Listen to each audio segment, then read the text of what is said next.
বাংলাদেশি পুরুষদের শারীরিক অবস্থা এমন যে এভরিথিং এনি ম্যান এভরিবডি 99% পুরুষের সমস্যা এরকম যে পেশাব করার পরে আপনি যতই সুন্দর করেন, যতই নাড়াচাড়া করেন, অবশেষে আপনার কাছে আপনার হাঁটা দেওয়ার পরে 1-2 ফুট টপকানোর সম্ভাবনা অবশ্যই, ঠিক না? এই বোতলের পানি মুখ খুলে এরকম উবুর করে ফেলাই দিলাম, গড়গড় করে সবটুক পানি পড়ে গেল। যখন মনে হলো সব পড়ে গেছে, সোজা করলাম। এবার উবুর করে রাখলে 2-3 মিনিট 2-1 ফোঁটা আসবে কিনা? কথা বলেন, আসবে? তাহলে এত বড় মুখওয়ালা বোতলে যদি সব পানি ফেলাই দেওয়ার পরে সোজা করে আবার উবুর করলে 2-1 ফোঁটা পড়ার সম্ভাবনা থাকে।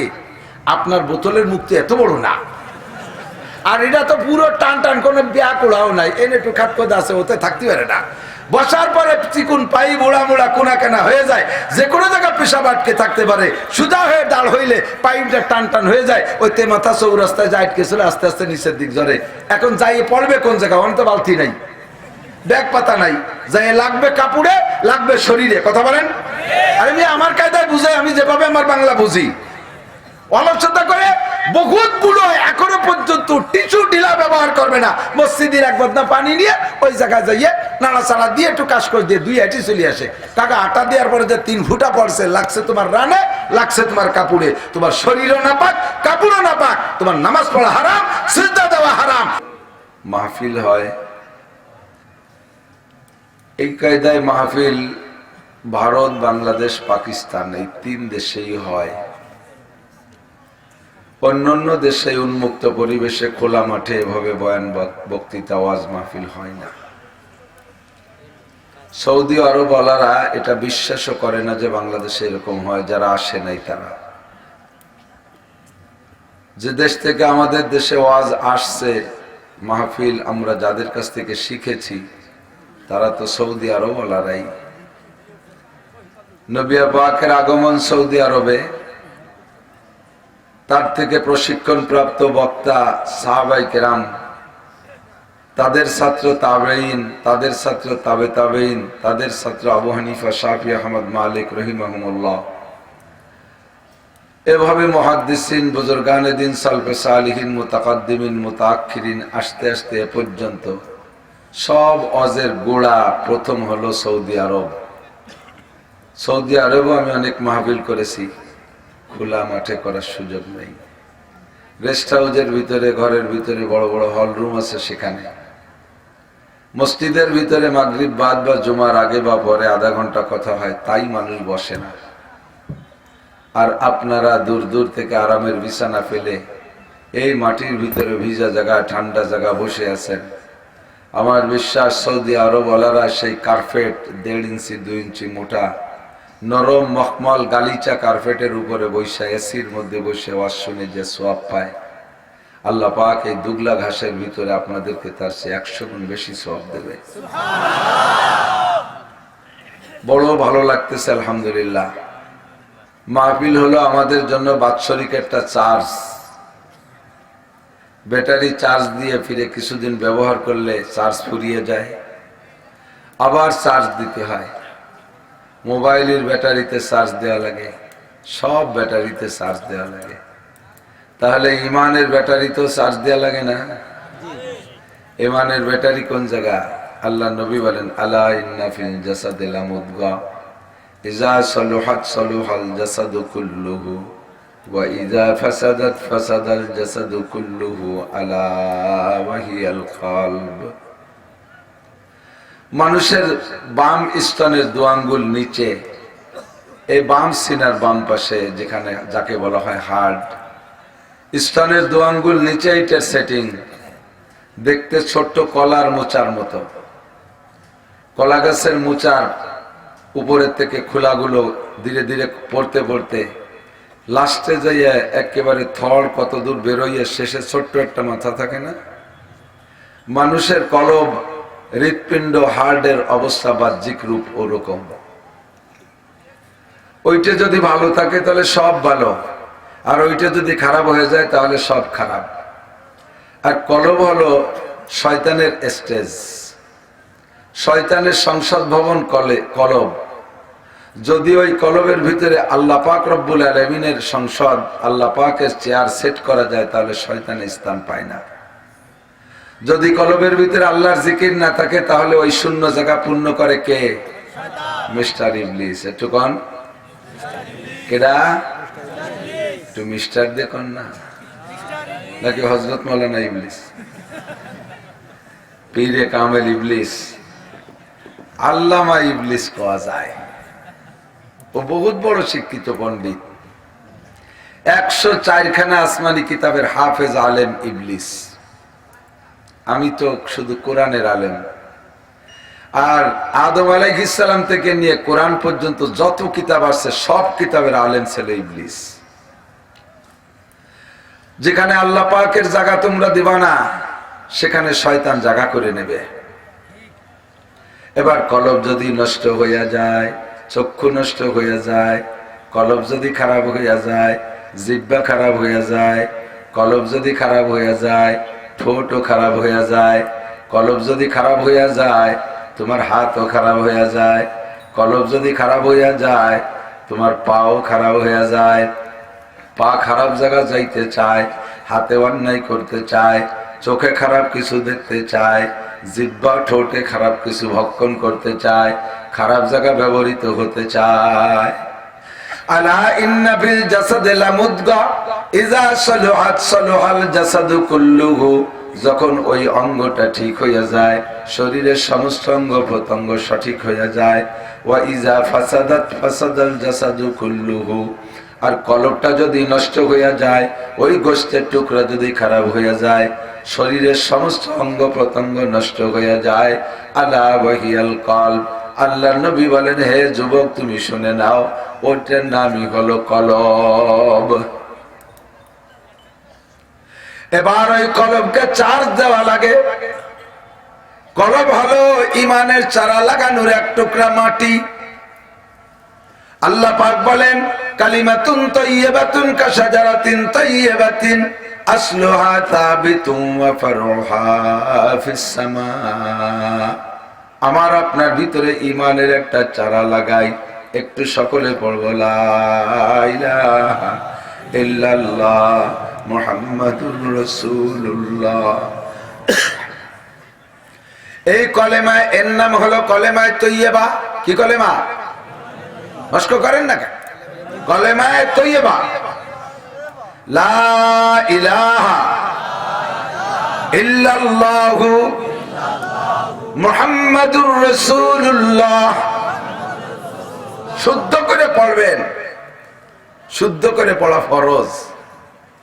লা রে একালিফ টানে পড়বেন, লা ইলাহা। এবার লা ইলাহা বলার পরে ইল্লাল্লাহ বলার জন্য ব্যস্ত হয়ে যাবেন। কারণ লা ইলাহা বলার পরে যদি ইল্লাল্লাহ বলার আগে আমার আপনার মরণ হয়ে যায়, বিনা হিসাবে জাহান্নামী, পরকালে 1 সেকেন্ডও জান্নাত পাবেন না। আগে যে পড়ছেন সব পড়া বাতিল। আল্লাহর নবী বলেন, মান কানা আখিরু কালামিহি লা ইলাহা ইল্লাল্লাহ ফাদাখালাল জান্নাহ। যেই ব্যক্তির জীবনের শেষ কলেমা হবে লা ইলাহা ইল্লাল্লাহ, ওই লোকটা জান্নাতি হবেই হবে। সুবহানাল্লাহ। অদস্ত জীবনের শেষ কলেমা হইতে হবে, জোরে বলেন কি? ইল্লাল্লাহ। তরজমা জানেন?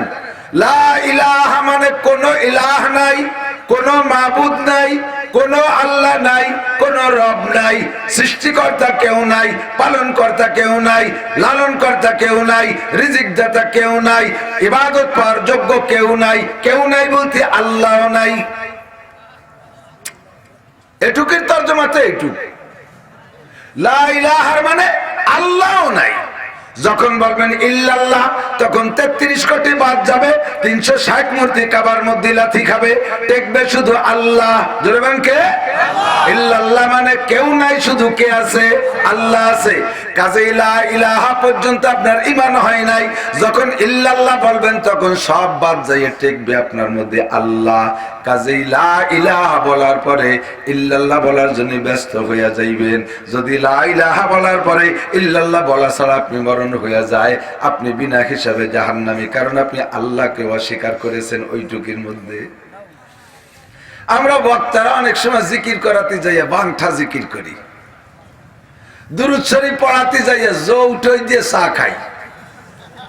এর চাইতে আর সুই আদব হয় না। আল্লাহুম্মা, আপনারা শান্তিতে নেন স্যার, দুরূদের সাথে আর কি আরো। আমি যতবার দুরূদে ইব্রাহিমী পড়ি, আপনারা পড়েন আর না পড়েন, আমি পূর্ণ দুরূদই পড়ি। আমার খুতবা সব দেখবেন পূর্ণ দুরূদ আমি জীবন ভরে পড়ি। আমি পূর্ণ পড়লে আল্লাহ নবী বলেন, মান সাল্লাল্লাহু আলাইহি মাররা সাল্লাল্লাহু আলাইহি আশারা মাররা, যে আমার উপরে একবার দুরূদ শরীফ পূর্ণ পড়ে, আল্লাহ পাক রব্বুল আলামিন তার উপরে 10টা রহমত নাজিল করে। আমি আপনারা জো উঠাই যে আমি চা খাই, আমি বলি না, আপনারা কামাইরে যান, আমি হকুয়াতে বাড়ি যাব। কতক্ষণ আবার দুরূদ শরীফ পড়ে কোনটা, যেটা জো আসে ভালো, ছুরি মেলে। যদি কই সাল্লু আলাইহি ওয়া সাল্লিমু তাসলিমা, মা কয়ে টান দিলি সবাই শুরু করে দেয়। কি পড়েন তা জানেন? আল্লাহুম্মা সাল্লি আলা মুহাম্মাদ ওয়া আলা আলি সাইয়্যিদিনা মুহাম্মদ। এত মায়াবী কণ্ঠ, রসুল টানে মদিনায় থাকতে পারে না, মিলাদ মাহফিলে চলে আসে। আসার পরে নবীরে ডাক দে, বলি ইয়া নবী সালাম। ইমাম সাহেব কয়ে দেয় ইয়া নবী সালাম, আর মুসল্লিরা ওই সালার মধ্যে মালাই বলে। ফাজলামি ছাড়া আর কিচ্ছু না। পড়লে শুদ্ধ করে বলে আল্লাহুম্মা সাল্লি আলা সাইয়্যিদিনা মাওলানা মুহাম্মদ ওয়া আলা আলি সাইয়্যিদিনা মাওলানা মুহাম্মদ। এইভাবে দুরূদ শরীফ হাদিসের কোন কিতাবের মধ্যে আসে নাই।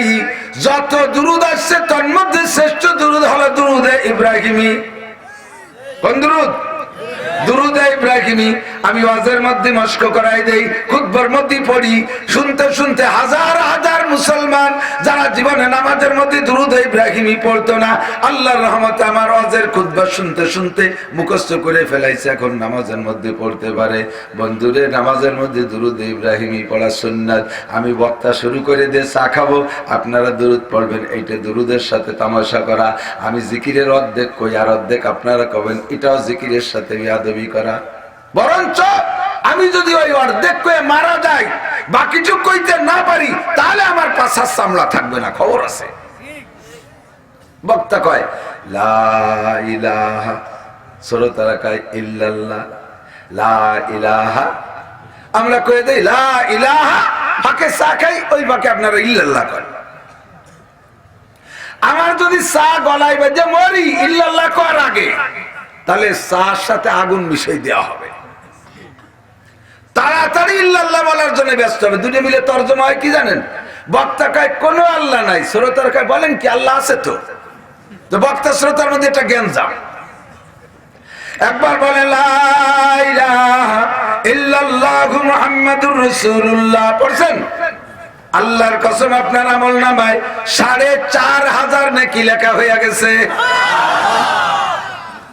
আল্লাহু আকবার। আপনার আমলনামায় ৪৫০০ নেকি, কত সহজ। দুনিয়াকে বোঝা সহজ, কামাই করা খবর আছে। কথা দুনিয়া বোঝা সহজ, ইনকাম করা কঠিন। আর আখিরাত মোটে বুঝেই আসে না, কোন অবস্থাতে বুঝতে নেকি তো কোটে বুঝতেই রাজি না। আসেন ভাই, নেকি হবে, সওয়াব হবে, ইবাদত হবে, নেকি হবে। কয় হুজুর ওগুলো বাদ দেন, দুটো বিড়ি হবে কি বলেন, একটা সিগারেট হবে, একটা ইয়াবা হবে, হুজুর হবে, একটা ইয়াবা হবে না, একটা থাবা হবে। ও দুষ্ট, দুনিয়া বোঝা সহজ, ইনকাম করা কঠিন। কথা বলেন। ৮ ঘন্টা মাটি কাটার পরে বেতন দেয় ৩০০ টাকা। কত কষ্ট করে ৩০০ টাকা কামাই করা লাগে। সকাল ৮টা থেকে বিকেল ৪টে পর্যন্ত পিঠ পোড়া খরার মধ্যে ধান কাইটা ৪০০ টাকা কামাই করা লাগে। প্রত্যেকটা কাজ এরকম। সারা রাত ঠান্ডার মধ্যে বিলের মধ্যে নদীর মধ্যে মাছ ধইরা সকালবেলা বিক্রি করে 300-400 টাকা। কত পরিশ্রম করে দুনিয়া কামাই করা লাগে, কিন্তু বোঝা বড় সহজ, খুব সহজ। ডিম কিনে কয় কি এই ডিমটা, আমি বলি তো মুরগি নেই, পাশের বাড়ি একজনের মুরগি তাই বসছে, ওর পেটের নিচে দেবো, একটা বাচ্চা হবে, ওটা মুরগি হবে। এই মুরগিটা বড় হবে, এরপরে ওর 40টা বাচ্চা হবে, সিল্লে না দিয়ে 40টা ডিম পারবে, সিল্লে দিবে ডিবি 20 খেয়ে বেলায় দেবো, আর 20 দিয়ে বসাই দেবো। 20টা বাচ্চা, 20টা ডিমের 15টা তো ফুটবেই, 5টা মোরগ হবে, 10টা মুরগি হবে, 10টা মুরগি 1 বছর 2 বছর জাতি জাতি, ওরা 10 মা হয়ে যাবে। এদের পিছনে আবার 10-10 কে 100টা, সবগুলো বেশি একটা ছাগল কিনবো, ছাগলের 5টা বাচ্চা হবে, ওই কটা বেশি একটা গাই কিনবো, এরপরে গাইতে হবে 2-3 হওয়ার পরে বেশি, তারপরে একটা দোকান দেবো, দোকানের পরে ব্যবসা বাণিজ্য হবে, এরপরে একটা বিল্ডিং করবো, এরপর একটা মার্কেট করবো, করতে খুলনা শহরের ভিতরে মাগুরা শহরে 5 তলা একটা দালান দেবো, একবারে দালানের উপর তলায় যে বসবো, এরপরে বউ এসে বলবে এসো ভাত খেয়ে যাও, আমি বলবো নেই খাएंगे, এই নেই খাएंगे করে ডিম ভাই ছাড়িয়ে দিয়েছে, আর ডিম সিটে উড়িয়ে গেছে। এক ডিম পড়ে বিল্ডিং 5 তলা শেষ। বুঝা কত কঠিন। 5 তলায় উঠে দেখছো, চাউল মুড়ি হয়ে যায়, ধান খই হয়ে যায়, চুল পাইকে সাদা হয়ে যায়। আশাবাদ সগীরা ওয়া আপনাল কবির কাররুল গাদাতে ওয়া মাররুল আশি। শিশুকে যুবক বানাইলো, যুবককে বুড়ো বানাইলো, বুড়োরে কবরে পাঠাই দিল। কিসে করলে এই কাম? কয় দিনকালের পরিবর্তনে এমন করে জীবনটা কাটিয়াই যায় দোস্ত। দুনিয়াকে কামাই করা বড় কঠিন, বোঝা বড় সহজ, কিন্তু আখেরাত বুঝিয়ে মোটে আসেই না, মোটে মাথায় বুঝিয়ে আসে নেকি যে কি হয়, কোন অবস্থায় নাকি বুঝতে রাজি না। ইমামে আবু হানিফা রাহমাতুল্লাহ আলাইহির ইমামে আবু হানিফা রাহমাতুল্লাহ আলাইহির বেশ শাগরেদ ছিল। তার মধ্যে একজন শাগরেদের নাম হলো মুহাম্মদ রাহমাতুল্লাহ আলাইহি। কি নাম? ইমামে মুহাম্মদ রাহমাতুল্লাহ আলাইহি। উনি বড় লোকের ছেলে। এবার ছোট্ট বাচ্চা মুহাম্মদ রাহমাতুল্লাহ আলাইহি ইমামে আবু হানিফার মাদ্রাসায় নিয়ে উনার আব্বা উনাকে ভর্তি করে রেখে আসছে। বলছে আব্বা তুমি মাদ্রাসায় পড়ো, হুজুরের এখানে লেখাপড়া শেখো, বহুত বড় আলেম হবা, অনেক ইবাদত বন্দেগী করতে পারবা, কোরআন হাদিস পড়ে পড়ে নেকি হবে, জান্নাতের ভিতরে বড় আলিশান বিল্ডিং এ থাকতে পারবা, হাসরের মাঠে তুমি কোটি কোটি মানুষকে সুপারিশ করতে পারবা, বহুত নেকির কারবার। ইমামে মুহাম্মদ রাহমাতুল্লাহ আলাইহিকে আবু হানিফা রাহমাতুল্লাহ আলাইহির মাদ্রাসায় ভর্তি করে চলে আসছে আব্বা। এবার হুজুর তারে পড়ায় আর নেকির ফজিলত বলে। কয় বাবা মুহাম্মদ জিজ্ঞেস করে হুজুর এই আলিফ পড়লে কি হয়? কয় 10টা নেকি হয়। বা পড়লে কি হয়? 10টা নেকি হয়। তা পড়লে কি হয়? জোরে বলেন কয়টা নেকি হয়? মান করা হারফান মিন কিতাবিল্লাহ ফালাহু হাসানাতুন ওয়াল হাসানাতু বিআশরি আমসালিহা। আল্লাহর নবী বলেন যে ব্যক্তি কোরআনে কারীম থেকে একটা হরফ পড়ে আল্লাহ তাআলা তাকে 10টা নেকি দান করে। জোরে কোন সুবহানাল্লাহ। ইমামে আবু হানিফা বলে হুজুর, মুহাম্মদ বলে হুজুর, তখন তো ছোট, মুহাম্মদ বলে হুজুর একটা নেকি কতটুক, একটা নেকির ওজন কতটুক, নেকি দেখি হয়। ইমামে আবু হানিফা নেকি বুঝাইলেন বাবা 70,000 উহুদ পাহাড়কে এক জায়গা করলে হয় 1 জাররা। জাররা জাররা জাররা চেনেন তো? জাররা কোরআন শরীফে বলেন নাই ফামান ইয়ামাল মিসকালা যাররাতিন খায়রান ইয়ারা ওয়া মান ইয়ামাল মিসকালা যাররাতিন শাররান ইয়ারা। এই জাররা বলছেন না, এই জাররা কারে কয়? একটা পিপিলিকা এক ওক্তে যে খাবার খায়, একটা পিঁপড়ের এক ওক্তের যে খাবার, তার 70 ভাগের 1 ভাগের নাম হলো জাররা। এবার নেকের বেলা আল্লাহ জাররা হিসাব করে কি দিয়া?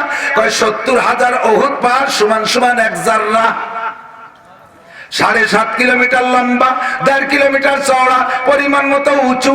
এই উহুদ পাহাড়ের 70,000 উহুদ পাহাড়কে এক জায়গা করলে হয় 1 জাররা। তাহলে জাররাটা কত বড় হলো? এত বড় জাররার 70,000 জাররাকে এক জায়গা করলে হয় 1 মিসকাল। মিসকাল কত বড় হবে? এত বড় মিসকালের 70,000 মিসকালকে এক জায়গা করলে হবে 1 আউকিয়া। কত বড় হবে তাহলে আউকিয়ার পাহাড়? এত বড় আউকিয়ার 70,000 আউকিয়া স্বর্ণের চাইতে একটা নেকির দাম বেশি। খোঁজে কে এর মর্যাদা বোঝে যে, কথা বল, এই নাকি খোঁজে কে এর মর্যাদা বোঝে যে। সাহাবায়ে কিরাম নেকির মর্যাদা বুঝছে, বউ বাচ্চা ফেলাই ইসলামের জন্য নেমে গেছে।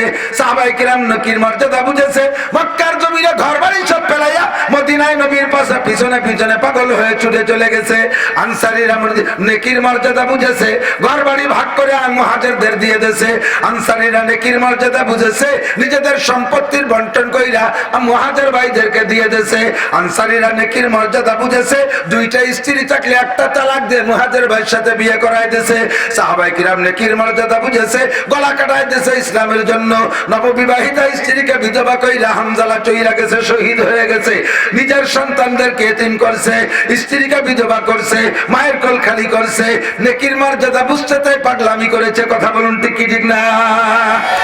কদ্রে গওহর শাবেদানত ইয়া বেদানত জওহরি, এ কদ্রে গওহর শাবেদানত ইয়া বেদানত জওহরি, কদ্রে গুলবুল বুল বেদানত ইয়া বেদানত সাবরি।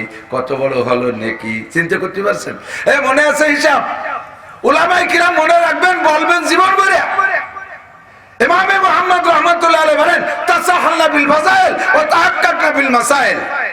শরীয়তের মাসলা বলতে কি আমরা খুব তাহকিকের সাথে বলি না। ওযুর ফরজ 4টে, এ জায়গায় 4.5 বলি না।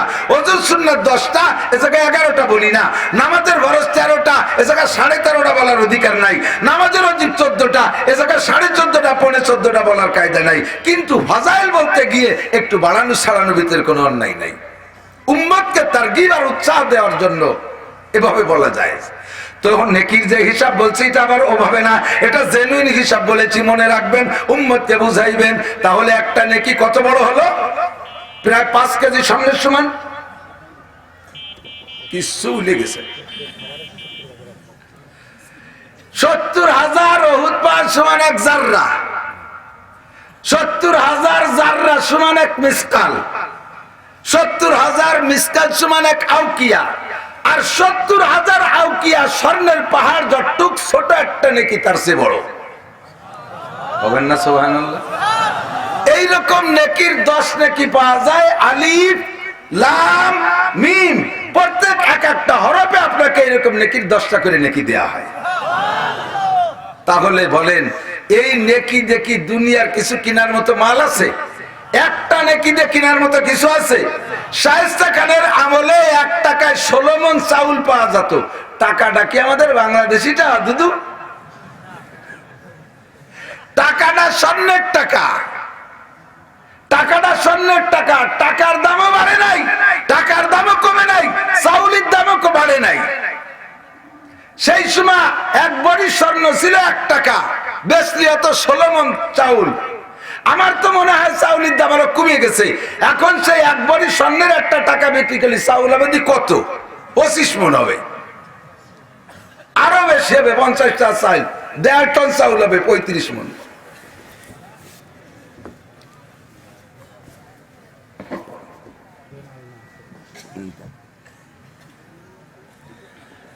আল্লাহ, এত বড় যদি হয় নেকি, এই নেকিতে দুনিয়ায় কেনার মতো কিছু আছে? এবার ইমামে মুহাম্মদ বলতেছে, বেশ কিছুদিন পড়ার পরে বলতেছে, হুজুর একটু ছুটি দিন, আমি 1 জোড়া স্যান্ডেল কিনে নিয়ে আসি, খড়ম কিনে নিয়ে আসি। সে সময় তো কোনো মতে স্যান্ডেল, কোনো মতে খড়ম, এত ডাটের শাটের খুব একটা ছিল না। তো উনি বাজারে যাইয়া হুজুরের কাছে ওনার আব্বা টাকা রেখে যায়। তো বলছে বাজার স্যান্ডেল কিনবা, টাকা নেবে? জি হুজুর, হবে না, অসুবিধা নেই। বাজারে যাইয়া স্যান্ডেলের দোকানে যে পছন্দ মতো স্যান্ডেল 1 জোড়া চয়েস করে বলছে, ভাই দোকানদার সাহেব এটার দাম কত? তো বলছে, বাবা এটার দাম 2 পয়সা। কয় তাহলে তোমাকে 2টে নেকি দেব। স্যান্ডেল আমার কাছে টাকা নাই, 2টে নেকি দেব, তাতে তুমি স্যান্ডেল দেবা? দোকানদার কি নেকিতে স্যান্ডেল বেচে? গেছে মেজাজ খারাপ হয়ে, হাসতেছে মিসমিস করে যে এই কোন পাগলের ভালাই করছে। জীবন হচ্ছে এইরকম কাস্টমার দেখি নেই যে নেকি দিয়ে স্যান্ডেল কেনে। তো না বাবা দেবো না। আর কয় তাহলে 4টে নেকি দেবো। এইভাবে বাড়াইতে বাড়াইতে 100 নেকি দিতে চাইছে, সে স্যান্ডেল দেয়নি। লাস্টে ঘাড় ধাক্কায় খেদাই দিছে, তারাই দিছে। ভাগ পাগল কোথাকা, টাকা থাকলে নিয়ে নই বল। এখন ওই জায়গায় মুখখান বেজার হইয়া গলা ধাক্কা খাই আইসা, হুজুরের সাথে আর কোনো কথাবার্তা নাই। রুমি যে ব্যাটিং ছিল ওই নিয়ে মাঠের আড়াআড়ি এটি চলে যাচ্ছে, বাড়ি যাবে, পড়বে না মাদ্রাসায়। হুজুর দেখে যে খালি পায় ব্যাটিং মাঠে চলে যায় মোহাম্মদ। ছাত্র তো তুখোর, ছোট মানুষ, যা পড়ায় সব মুখস্থ থাকে। লোক পাঠায় যাতে ওই মোহাম্মদ চলে যায় কেন, ডেকে নিয়ে এসে কি ভাব তুমি যাও কেন, যে পড়বই না মিথ্যেবাদীকে কাছে। এত বড় ধোকাবাজ যদি হুজুর না হয়, এর কাছে কি বলি আমি, কি হব, কি হয়েছে কি বলো, বলে বলবো না। এই বুড়ো মানুষ এতদিন পর্যন্ত চাটান দিয়েছেন, একটা নাকি এত বড়, একটা নাকি এত বড়, এতে এত নাকি হয়। আমি 100 নাকি দিতে চাইছি, একজোড়া টায়ারের স্যান্ডেল আমারে দিল না। এরকম মিথ্যে কথা আমি বলবো না। এখন ইমামে আবু হানিফা এর কি আর ওয়াজ করে বুঝানোর কায়দা আছে, প্র্যাকটিক্যালে বুঝাইতে হবে। ওনার কাছে দামি একটা পাথর ছিল, মোহাম্মদ বিকেলে চলে যাবে, আমি আগায় দিয়ে আসবো, বাবা যাওয়ার আগে আমার এই পাথরটা একটু বেছে দিয়ে যাও, পাথরটা বাজারে বিক্রি করে টাকাগুলো আমার কাছে দিয়ে দিবা, তারপরে আমি আগায় দেব। ইমামে মুহাম্মদকে পাথরটা দিয়ে বলে, তুমি বাজারের এক পাশ দিয়ে ঢুকবা, ফিরে শেষ পাশ পর্যন্ত যাবা, আগে দেখবা কে কত বলে, সবচেয়ে বেশি যে বলে তারে টাকা, তার সাথে কথা বলবা, তারে নিয়ে আমার কাছে আসবা, তুমি সরাসরি এত টাকার কেনা বেচা করতে পারবা না। ইমামে মুহাম্মদ ওই পাথরটা হাতে করে নিয়ে সর্বপ্রথম ঢুকছে পান বাজারে। পান বাজারের মধ্যে যে পাইনুরে কইছে, ভাই পাথর কিনবা, ওকে ওই দিয়ে আমি কি আরবো। এরপরে গেছে নুন তেলের দোকানে, ভাই পাথর কিনবো, দেখে কয় যদি 50 গ্রাম ওজন হয়, যদি আধা 100 টাকা হয়, 100 টাকা হয়, তাহলে আমার পাথরের কাজে ব্যবহার করবো, সাইডে না পাবা। এরপরে গেছে আর এক দোকানে, মুসির দোকানে, সে কয় ওটা আমার কাজেই লাগবে না। এরপরে গেছে আর এক মালের দোকানে, সে কয় 8 আনা, আর একজনে কয় 12 আনা। এরপরে মিজাজ খারাপ হয়ে গেছে, উনারও বিশ্বাস যে এই পাথর বিটারে টাকা দিয়ে কিনবে কি, এ তো রেল বাটিতে শোয়াই শোয়া ভেলানো রয়েছে। এরপরে হাতে করে ফেরি করতেছে, এরকম নাড়াচ্ছে আর বলতেছে পাথর লাগবে, পাথর, পাথর লাগবে, পাথর। নাচাইতে নাচাইতে চলে গেছে স্বর্ণপট্টিতে, বিশাল বড় স্বর্ণের দোকান, 15-16 মণ স্বর্ণ দিয়ে দোকান সাজানো। দোকানের মালিক ভিতরে 3 পাতা কাছের বেড়ার ওই পাশে শাহী চেয়ারে সুন্দর করে টলমলে রাজপুত্রের মতো বসে আছে। ও ভিতর থেকে ওই ছেলের হাতে পাথরটা দেইকা পিছনের দরজা দিয়ে ঘুরে এসে সাপটা দিয়ে জড়াই দছে, পুলিশ ডাক দে। উনি বলে, পুলিশ কি করবে, পুলিশ কি করবে, পাথর তুই কোত্থেকে চুরিয়ে নিয়ে আসিস। আমি চুরিয়ে আনি না ভাই, পুলিশ আনার দরকার নাই, ঘটনা শুনে নাও। কি হয়েছে, পাথর আমি বেচবো। কি তুই বেচবি, আমি বেচবো, আমি বেচতে পাঠাইছি, আমার মুরব্বী পাঠাইছে। কত চাইস, আপনি বলেন কত দেবেন। এবার দোকানদার কয়, আমার এই দোকানের পজিশন সব দোকান সহ দেব, 16 মণ স্বর্ণ আছে সব দেব, ডেকোরেশন যা আছে সব দেব, এই দোকান দিয়ে আমার আব্বা ব্যবসা করে জমি ক্ষেত যা কিনছে তা দেব, এরপরে আমি যা কিনছি তাও দেব, খালি পাথরটা তুই আমারে দিবি। এখনো উনি হতভম্ব হয়ে গেছে, কয় কি, উনি পাগল না আমি পাগল না, আটা পিঠারা পাগল, 12 আনার বেশি দাম কয় না, আরে বংশ ধরি দিয়ে দেয়। এবার কয়, ভাই দাম যা কইছো ভালোই দাম কইছো, তবে এই পাথর আমার না, পাথর হলো ইমামে আবু হানিফার। এবার স্বর্ণের মালিক কয়, আমরা দেশের সমস্ত স্বর্ণের দোকানদাররা জানতাম এইরকম একটা দামি পাথর ইমাম আবু হানিফার কাছে আছে, অপেক্ষায় রয়েছে বুড়ো কবে অভাবে পড়ে আর বিক্রি করে, সেই পাথর তোরে দেয়কে বাজারে বেচতে বেটাইছে, বিশ্বাস হয় না, তুই মনে চুরিয়ে নিয়ে আইছিস। কয় না চলেন যায়, আমার সাথে করে নিয়ে যাতি কইছে, সর্বোচ্চ দাম কে বলে তাকে। এবার ওই লোক সাথে করে নিয়ে গেছে ইমামে আবু হানিফার কাছে গিয়ে বলছে, হুজুর এত বড় দামি পাথর এই ছোট্ট পোলারে দিয়ে কেন পাঠাইলেন। কয়, বাবা এই দামি পাথরের দাম তো ছোট্ট পোলাও জানে না, এই জগতের কেউ জানে না তোমরা ছাড়া, আর আমি তারে বলে দিছি সবচেয়ে বেশি দাম যে বলে তারে সহ আসবা। বাবা তুমি কি কইছো, কয় আমি এই বলছি। এবার আবু মোহাম্মদকে বলে, ও মোহাম্মদ বাজারের কে কত দাম কইছে। কয় ঋষি কইছে 4 আনা, মুসি কইছে 8 আনা, পাইনিও কইছে 12 আনা, আর এক দোকানদার 12 আনা, আর এক দোকানদার 1 টাকা, এর বেশি কেউ দামই কয় না, এরপরে কেউ ফিরেও তাকায় না। আমি আস্তে আস্তে ইনার কাছে আসলে ইনি এবার দাম এইরকম কয়। ইমামে আবু হানিফা বলে, ও স্বর্ণকার, স্বর্ণের মালিক, দোকানের মালিক, তুমি এত দাম বলো কেন। কয় হুজুর এইটা যে আমার এই হবে এই হবে, এরকম স্বর্ণের দোকান আমি হাজার হাজার বানাইতে পারবো, তাই আমি এই দাম বলছি। ইমামে আবু হানিফা মুহাম্মদ রহমাতুল্লাহ আলাইহিকে বললেন, বাবা যেই স্যান্ডেলের দোকানে তুমি স্যান্ডেল কিনতে গেছিলে তারে কি দেখাইছো। কয় হুজুর সে মোটে দামই কই নেই, এবার কয় বাবা এত বড় দামি পাথরের দাম সবাই বোঝে না। ওরে নেকির কত দাম এটা জুতোওয়ালা বুঝবে না, স্যান্ডেলওয়ালা বুঝবে না, পানের দোকানদার বুঝবে না, ঋষি মুসি বুঝবে না, এটা বুঝনেওয়ালা বুঝবে, আবু বকর বুঝবে, ওমর বুঝবে, উসমান বুঝবে, তালহা বুঝবে, জুবায়ের বুঝবে, উলামায়ে কিরাম বুঝবে, মুসলমান বুঝবে, ইমানদার বুঝবে একটা নেকি কত বড়, একটা নেকির কত দাম। একবার কলেমা লা ইলাহা ইল্লাল্লাহু মুহাম্মাদুর রাসূলুল্লাহ সাল্লাল্লাহু আলাইহি ওয়াসাল্লাম যদি তুমি পড়তে পারো তাহলে তোমার আমলনামায় ওই রকম বড় নেকির 4,500 নেকি লেখা হইয়া যায়। আল আমালু কালিল ওয়াল আজরু কাসীর। দুনিয়া বোঝা সহজ, কামাই করা কঠিন, আর আখিরাত বোঝা কঠিন কিন্তু কামাই করা সহজ। এ আমার যুবক ভাইরা আমার দিক তাকাও। আল্লাহর নবী বলেন মান তামাসসাকা বিসুন্নতি ইনদা ফিসাদি উম্মতি ফালাহু আজরু মিয়াতি শাহীদ। যেই সময় দুনিয়া থেকে সুন্নাত মিটে যাওয়ার সম্ভাবনা দেখা দেবে, সুন্নাত মোটে আমলেই থাকতেছে না, মুসলমানের অলসতার কারণে হোক, আর মুসলমানদের কোন কুপ্ররোচনার কারণে হোক, তাদের কোন গোপন ষড়যন্ত্রের কারণে, আয়াতিক কোন গোপন ষড়যন্ত্রের কারণে হোক, তারা যে কোনো কৌশলে মুসলিম জাহান থেকে সুন্নতকে একেবারে গায়েব করে দেওয়ার সব পরিকল্পনা আঁটবে। এই মুহূর্তে যদি কোনো যুবক, যদি কোনো মুসলমান একটা সুন্নতের পর আমল করো, আল্লাহ তাআলা তোমাকে 100 শহীদের সওয়াব দান করবে। সাহাবায়ে কেরাম বলেন, ওগো নবী 100 শহীদের সওয়াব তাদেরকে একটা সুন্নতের বিনিময়ে কেন দেওয়া হবে? নবী পাক বললেন, তোমরা আছো স্বর্ণ যুগে, আমি নবী পাকের বক্তব্যে, আমার নুরানি বয়ানে, তাজা ওহীর বয়ানে তোমরা গলা কাটায় দেয়া যত কঠিন, স্ত্রীকে বিধবা করা যত কঠিন, ওরে তোমার মায়ের কোল খালি করা যত কঠিন, কোটি কোটি টাকার সম্পদকে লাথি মেরে ফেলে চলে যাওয়া যত কঠিন, এক সময় আসবে মুখে দাড়ি রাখা তার চাইতে কঠিন হবে। কথা কন?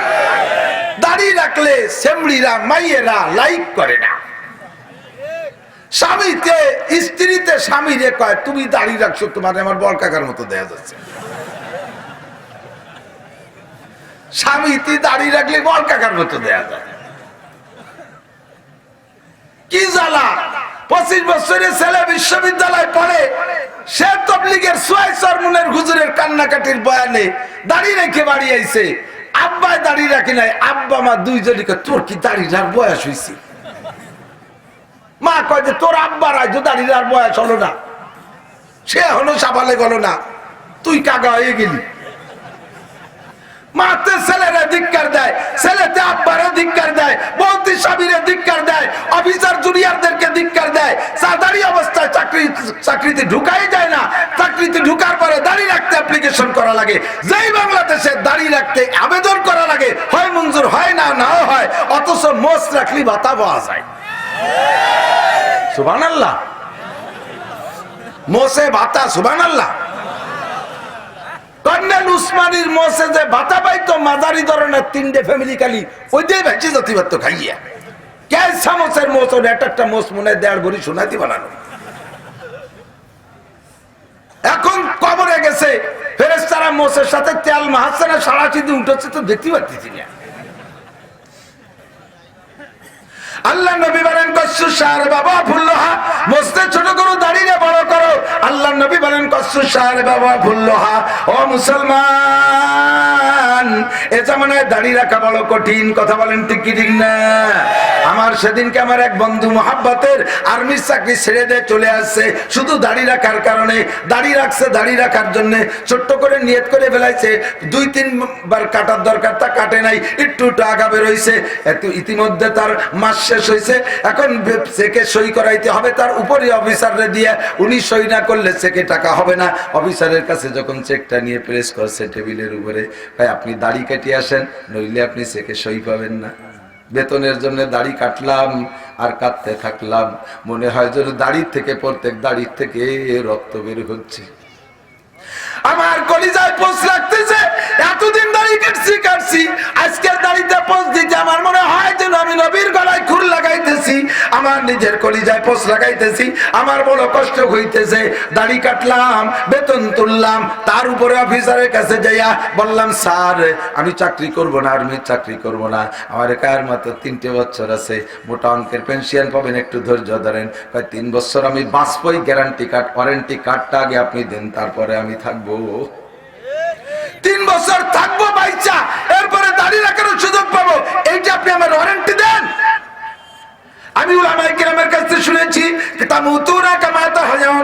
তুহশারুনা কামা তামুতুন, তোমার জীবন যাপন হবে যেমন, মরণ হবে তোমার তেমন। দাড়ি রাখা মরণ হবে যেমন, হাসর হবে তোমার তেমন। দাড়ি অবস্থায় যদি জীবন যাপন হয়, মরণ হবে দাড়ি অবস্থায়। আর দাড়ি অবস্থায় মরণ হইলে দাড়ি অবস্থায় হাসরের মাঠে উঠবা।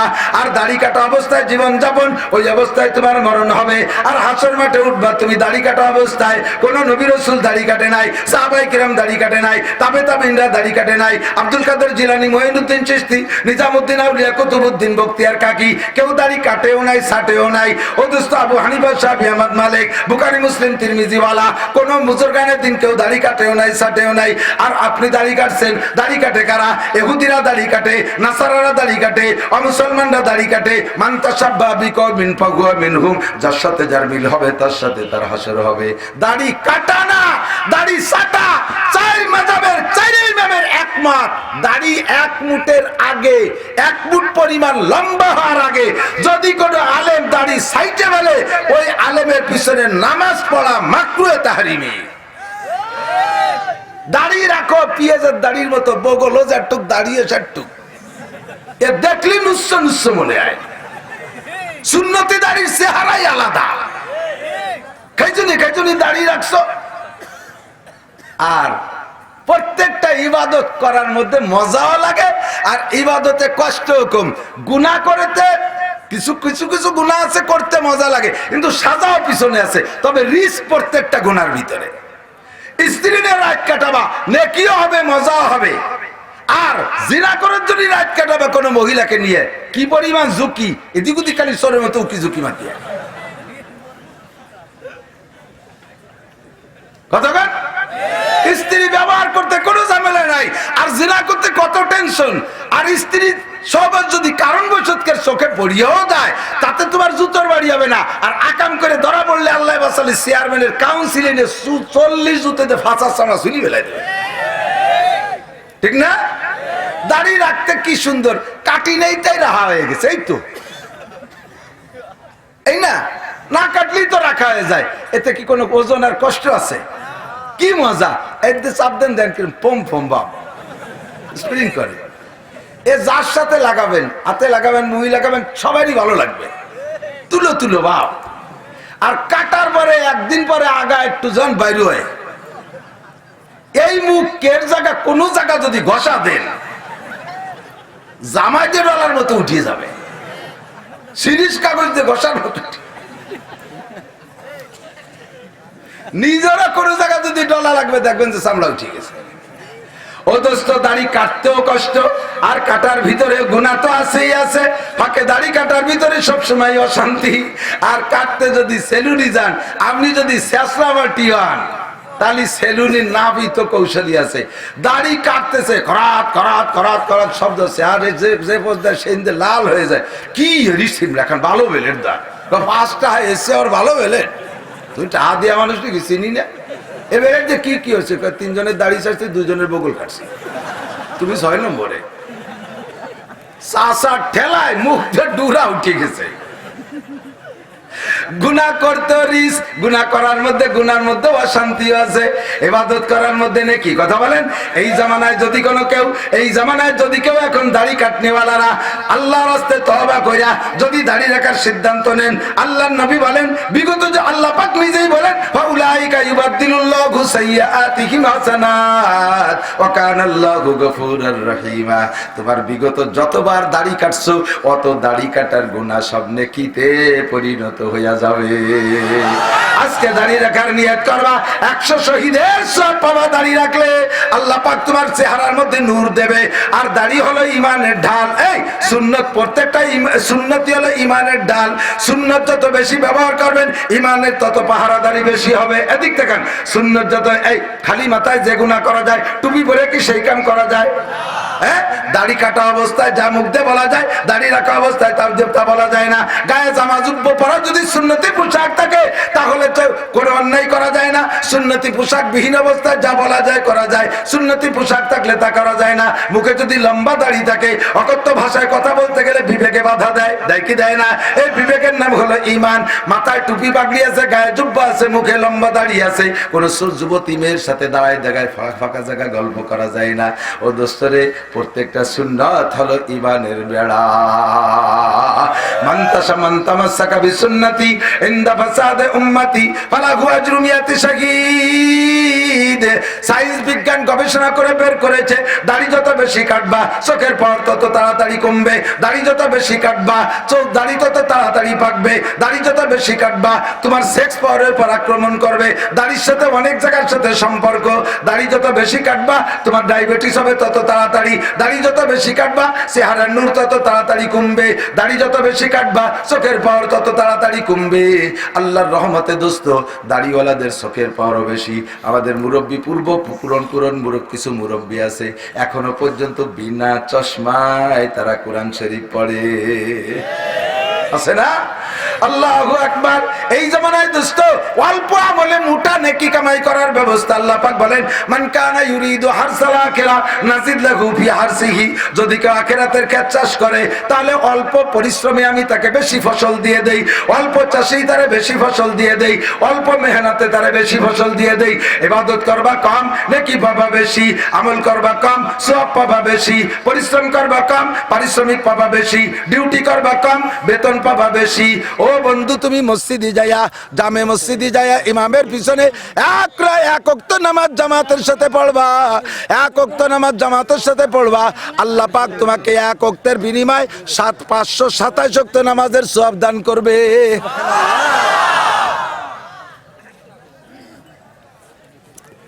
একটু জিকির করি, লা ইলাহা ইল্লাল্লাহ, লা ইলাহা ইল্লাল্লাহ, লা ইলাহা ইল্লাল্লাহ, লা ইলাহা ইল্লাল্লাহ, লা ইলাহা ইল্লাল্লাহ, লা ইলাহা ইল্লাল্লাহু মুহাম্মাদুর রাসূলুল্লাহ। বলেন যে হুজুর আর কি ওয়াজ পালেন না, আজকে দাড়ি দিয়ে এমন ঠেসি ধরছেন কেন? ওই মুসলমান, শিয়ারে ইসলাম, আল্লাহ বলেন ওয়া মান ইয়াযিম শাইরাল্লাহ ফাইন্নাহা মিন তাকওয়াল কুলুব। শিয়ারে ইসলামকে যারা সম্মান করে তারা হলো মুত্তাকিন। আল্লাহ কয় তারা হলো মুত্তাকিন। আর মুত্তাকিনদের লাভ কি? আল্লাহ কয় ইন্নালিল মুত্তাকিনা ইনদা রাব্বিহিম জান্নাতুন নাঈম। যারা হবে মুত্তাকিন তারা থাকবে জান্নাতুন নাঈমে। জোরে কান্না সুবহানাল্লাহ। এই জন্য শিয়ারে ইসলাম কাকে বলে এটা বোঝানোর জন্য ধরছি দোস্ত, দিক তাকান। শিয়ারে ইসলাম বলে যা দেখে ইসলামের কথা মনে পড়ে, আল্লাহর কথা মনে পড়ে, আখিরাতের কথা মনে পড়ে, নবী পাকের কথা মনে পড়ে, তাকে বলে শিয়ারে ইসলাম। কোন বাড়ি উঠালে হ্যাঙ্গারে একটা আর্মির পোশাক ঝুলানো আছে, ওই বাড়ি কোনো পুরুষ দেখতেছি না, দেখি যে একজন বুড়ি মহিলা ঘুরে ফিরে বেড়াচ্ছে, বাইরের থেকে দেখা যায় হ্যাঙ্গার একটা আর্মির প্যান্ট শার্ট। কি বোঝা যাবে যে নিশ্চয়ই ওই বাড়ি একটা লোক আর্মির চাকরিজীবী আছে। কোন বাড়ি পুলিশের পোশাক ঝুলানো দেখলে বোঝা যাবে ওই বাড়ির একটা লোক পুলিশের চাকরি করে। ও দোস্ত, মুসলমানের মুখে, পুরুষের মুখে যদি সুন্নতি কায়দায় দাড়ি থাকে তাহলে বোঝা যাবে যে এইটা মুসলমান। মুসলমানের সুন্নতি দাড়ি সাইজ কি? কচ্ছু সারে বাবা পল্লুহা, মোসরে ছোট করো, দাড়িরে বড় করো। অনেকে আছে বাবার দরবারে, খাজার দরবারে মোজ দে, দাড়ি দে, চুল দে, উপরে টুক শিম্পাঞ্জি, একেবারে বুমরা ভাটার মতো দেয়া যায়। কথা কেন? বুমরা ভাটা জানেন না? ফাটা যেগুলো বুলো ইয়ে বেকায়দা, অন্য বলে বুমরা ফাটা। ফাটা জানেন তো? ওই যে ছাগলের মধ্যে যাকে মুসলমানই দেয় নাই। আস্তাগফিরুল্লাহ। ওর মোজ এত বড় রাখছে যে যার ভাগ্যে একটু সাবান খারস মদ খোলা রাখে নাই। এবার কাপে করে উনি মদ খাচ্ছেন, বাবা কাপে করে মদ খাচ্ছে, তাই মোসরা এবং ন্যাস ধরে উচড়ে রাখছে। মুরিদ একজন জিজ্ঞেস করছে, হযরত এ মদ খাওয়ার সময় আপনি মোজ উঁচু করে রাখছেন কেন? কয় যে পানীয় জিনিস পান করার সময় ওর মধ্যে মোজ ভিজলে মাকরু হয়, মদ খাইলে কিছু হয় না।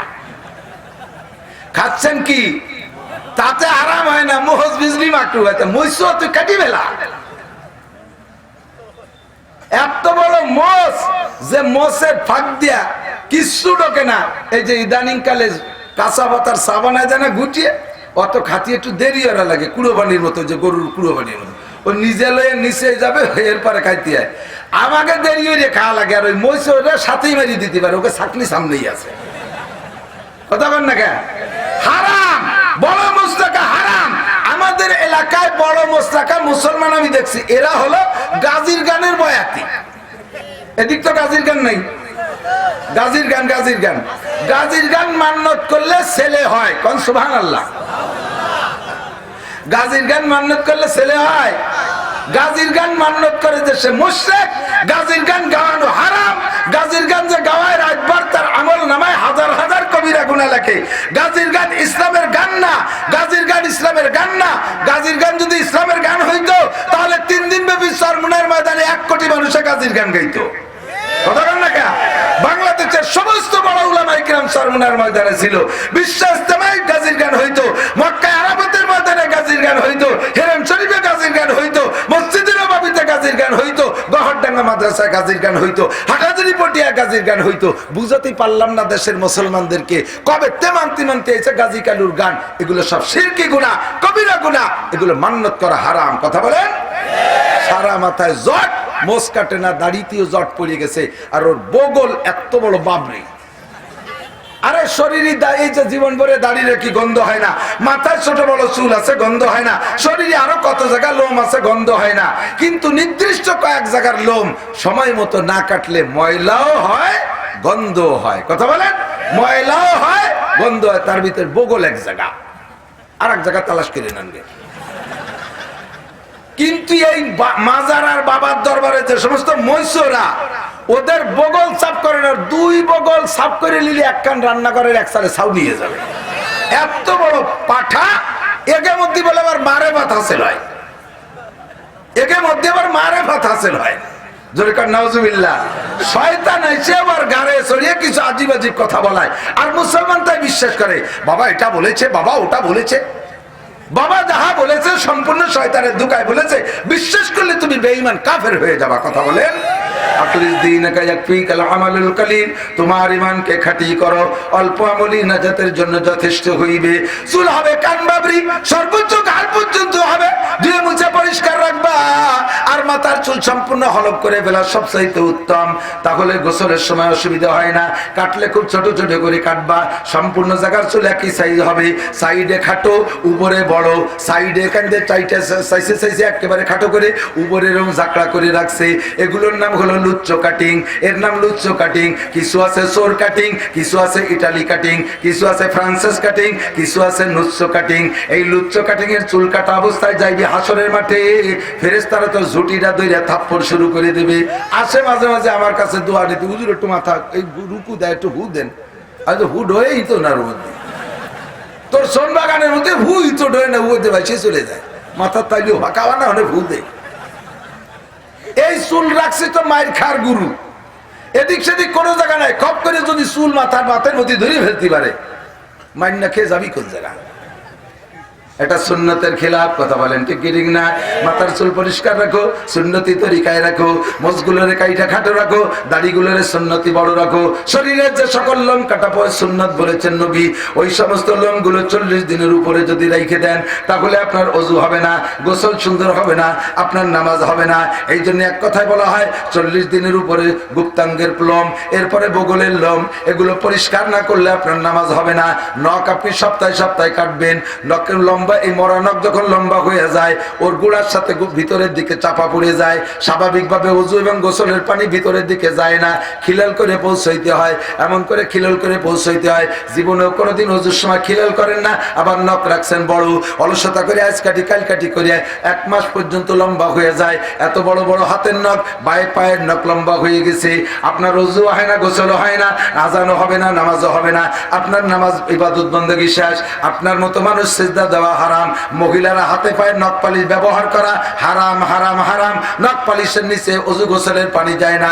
নখ পালিশের একটা কণা কতটুক, একটা চুলকে খাড়াভাবে নখের উপরে রাখলে চুলের মুখে যতটুক জায়গা দখল করে, হাতে পায়ে নখ পালিশে যদি অতটুক পরিমাণ নখ পালিশ থাকে তাহলে ওই মহিলার ওযু গোসল হবে না। 7 সমুদ্র 13 নদীর ভিতর দিয়ে তার সুবলীয় তার শরীর পাক হবে না। সিজদা দেওয়া হারাম, নামাজ পড়া জায়েজ নাই। যেই মহিলা হাতে পায়ে নখ পালিশ ব্যবহার করে আর 1-2 মাস সেই নখ পালিশের উপর দিয়ে চলে যায়, তাহলে ওই মহিলা যে বাসে ওঠে সে বাসের উপরে খোদার গজব আসে। তার কারণ হলো মহিলা যদি সুস্থ শরীরী হয় আর 55 বছরের বয়স কম হয়, তাহলে তার নিয়মতান্ত্রিক শরীর সুস্থ থাকলে মাসিক হয়। এমআরএফ দেবে না, মাসিক হয়। আর মাসিকের পরে গোসল ফরজ হয়। ওই মহিলার হাতে পায়ে নখ পালিশ থাকার কারণে মাসিকের ফরজ গোসল তার সঠিক হয় নাই। ওই মহিলার উপর অবিরাম খোদার গজব পড়ে। টাইম মতো যখন গোসল ফরজ হয়েছে, রাতের বেলা যে কোনো কায়দায় গোসল ফরজ হয়েছে, আপনি সময় মতো গোসল করবেন। নইলে আপনি দিনের বেলা যে কোনো কাজে হাত দেবেন, ওইটার মধ্যে বেবরকত আসবে, ওইটার মধ্যে বেবরকত আসবে। মাসায় উঠবেন, মাসার ভিতরে বেবরকত। চাউলের হাঁড়িতে হাত দেবেন, চাউলের বেবরকত। চাউলের বস্তায় হাত দেবেন, চাউলের বেবরকত। আপনি রান্না বান্না করবেন, তার মধ্যে বেবরকত। উঠোন দিয়ে হাইটে বেড়াবেন, ঘরের মধ্যে দিয়ে হাঁটবেন, অবিরাম আল্লাহর পক্ষ থেকে অভিশাপ আসতে থাকবে। সময় মতো গোসল করবেন, হাত পা নখ পালিশ পরিষ্কার কইরা। পুরুষরা কখনো নখ পালিশ ব্যবহার করবে না, সোনা লক্ষ্মী। অনেকে আছে যুবকরা যে এত বড় একটা নখ রাখছে বাম হাতের কেনিয়ান গুলি, ওই যে কি এর বিষয় যে নিট বানা বললে হাসছেন। তুই কোন ক্লাসে পড়ি? পড়ালেখা সালাম দিছি, পড়ালেখা সালাম দিয়ে উনি নখ দিয়ে নিট বাড়াবে। এক খবিস কোথাকার, তুই পড়িস রে, তোর নখ দিয়ে কারে নিব বানাই দিবি? আর সেই নখের নিবির দিন আছে নাকি? নখের নিবির দিন আমরা পড়ছি সেই নিবলা কলম দিয়ে লিখছি, পেট বইরে কালি ডালতাম মুটকি আটকাইয়া, কালা কালা হয়ে যেত, জামা কালা হয়ে যেত, ঠোঁট মুখ মাহায় যেত, লিখে টিকে আসতে আসতে। এখন বল পেন দিন দিন আপডেট হইতে তালে আছে, নতুন নতুন সপ্তাহ আসতেছে। তুই নখ দিয়ে কি করবি? তোর নখ যতদিন না কাটবি অতদিন পর্যন্ত তোর শরীর না পাক, তোর মসজিদে ঢুকা না পাক, তোর সিজদা দেওয়া জায়েজ নাই, মসজিদে ঢুকা জায়েজ নাই। নখ কাটো, পরিষ্কার করো, হাতে পায়ের নখ সময় মতো কাটো, সবকিছু পরিষ্কার করো। এক একটা সুন্নতের বিনিময়ে 100 করে শহীদের সওয়াব পাইবা। ওই সমস্ত দেখে আপনারা আমরা কায়েত হয়ে যাই। সাধারণ পাবলিক তো দূরের কথা, মাদ্রাসার ছাত্ররা পর্যন্ত মেশক ব্যবহার করা বন্ধ করে দিয়েছে। আপনার পকেটে মেশক থাকতেই হবে, আবার কোটের পকেটে মেশক আছে। একজন মুসলমান, তোমার পকেটে একটু টিস্যু পেপার থাকতে হবে। মাটির ডিলা ব্যবহার করা মূল সুন্নাত। এখন আসছে আধুনিক যুগ, আপনি টিস্যু পেপার ব্যবহার করলে আপনার শরীর পাক থাকবে সর্বক্ষণ।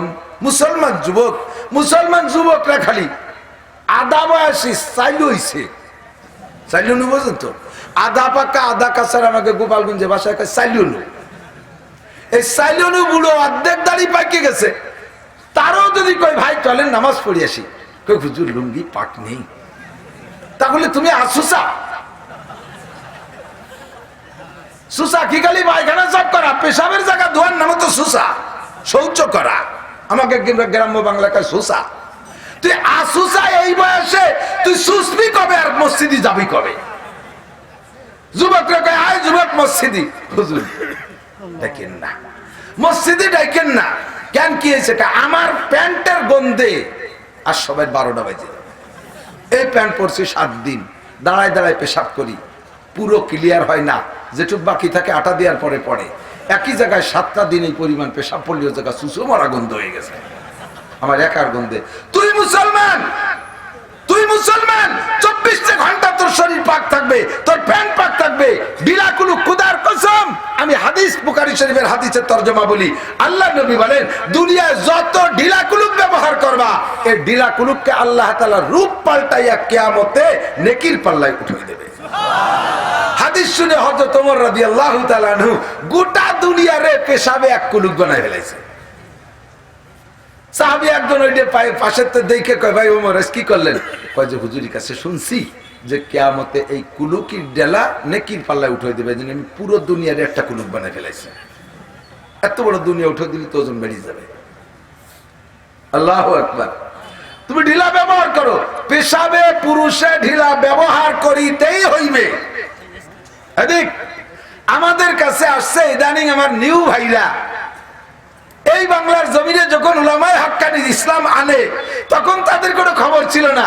আমরা ইসলাম ঘরে ঘরে দাঁড়ে দাঁড়ে পৌঁছাইয়া বহুত বিদআত তাড়াইয়া সুন্নতের পাবন্দিতে আনার যখন সময় হয়ে গেছে, জাস্ট এই সময় আইসা আমাদের ইসলাম টুকরো বেদাত সাব্যস্ত করিয়া 6 পাতার বুখারী বগলে করে নিয়ে ঘুরিয়ে ঘুরিয়ে দেশের মুসলমানদেরকে বিভ্রান্ত করতেছে। তারা কয় যে পেশাবে ঢিলা কুলুপ ব্যবহার করা কোনো সহিহ হাদিসে নাই। আমার দিক একটু নড়বেন না, কথা গিলবেন। বিভ্রান্ত করার জন্য আসছে, আমাকে আপনাকে বেনামাজি বানাইয়া জাহান্নামে পাঠানোর একটা পরিকল্পনা। পেশাবে ঢিলা কুলুপ ব্যবহার করার কথা বুখারী শরীফে সহিহ হাদিসে নাই, আসলেও নাই। তার একথা সত্য, কিন্তু কোরআন হাদিস সব জায়গা আসছে পাক অবস্থায় নামাজে যাও, নাপাক অবস্থায় নামাজের কাছে যাইও। কথা বলেন, নাপাক শরীরে নামাজ পড়া যাবে? নামাজের ফরজ কয়টি?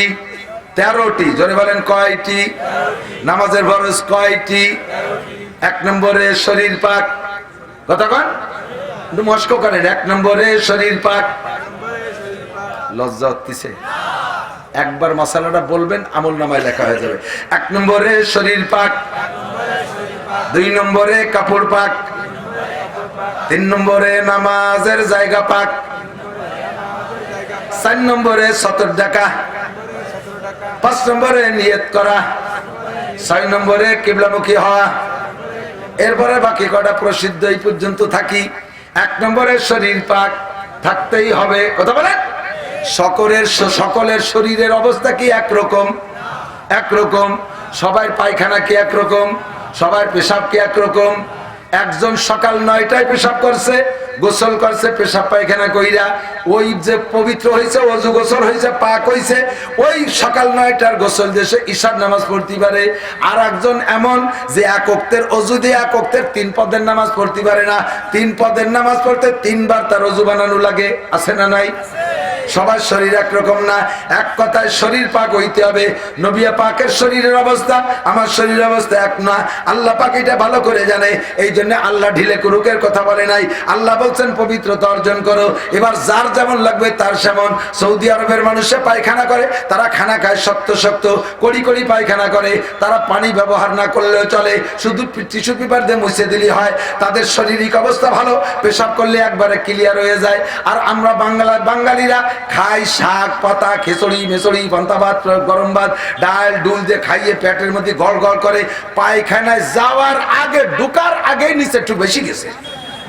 এখন যদি তুমি কও পায়খানায় 1 বদ্দার বেশি পানি ব্যবহার করা অপচয় হবে, 3টের বেশি ঢিলা ব্যবহার করা হবে না, নবী পাক 3 ঢিলা ব্যবহার করেছে, তাহলে তোর যে নিচে 2 রান বেশি গেছে, তুই 3 কুলুকার 1 বন্দা পানিতে কি আরো গুলাই গুলাই মাহায় নিয়ে আসবি।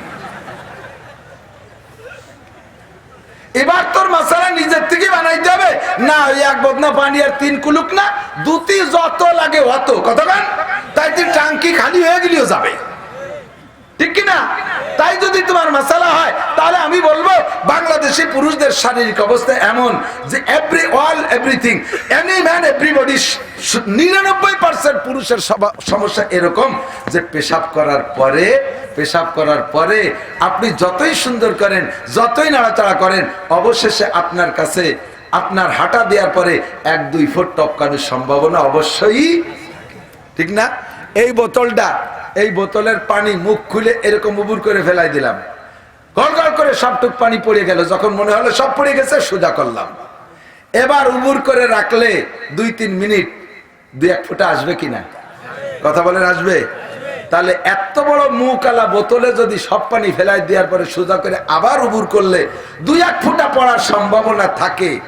আপনার বোতলের মুখ তো এত বড় না, আর এটা তো পুরো টান টান, কোনো ব্যাকুড়াও নাই, এনে একটু খাতখোদ আছে, ওতে থাকতে পারে না। বসার পরে চিকুন পাই মোড়া মোড়া কোনা কেনা হয়ে যায়, যে কোনো জায়গায় পেশাব আটকে থাকতে পারে। সোজা হয়ে ডাল হইলে পাইপটা টান টান হয়ে যায়, ওইতে মাথা চৌরাস্তায় যা আটকে ছিল, আস্তে আস্তে নিচের দিক জ্বরে।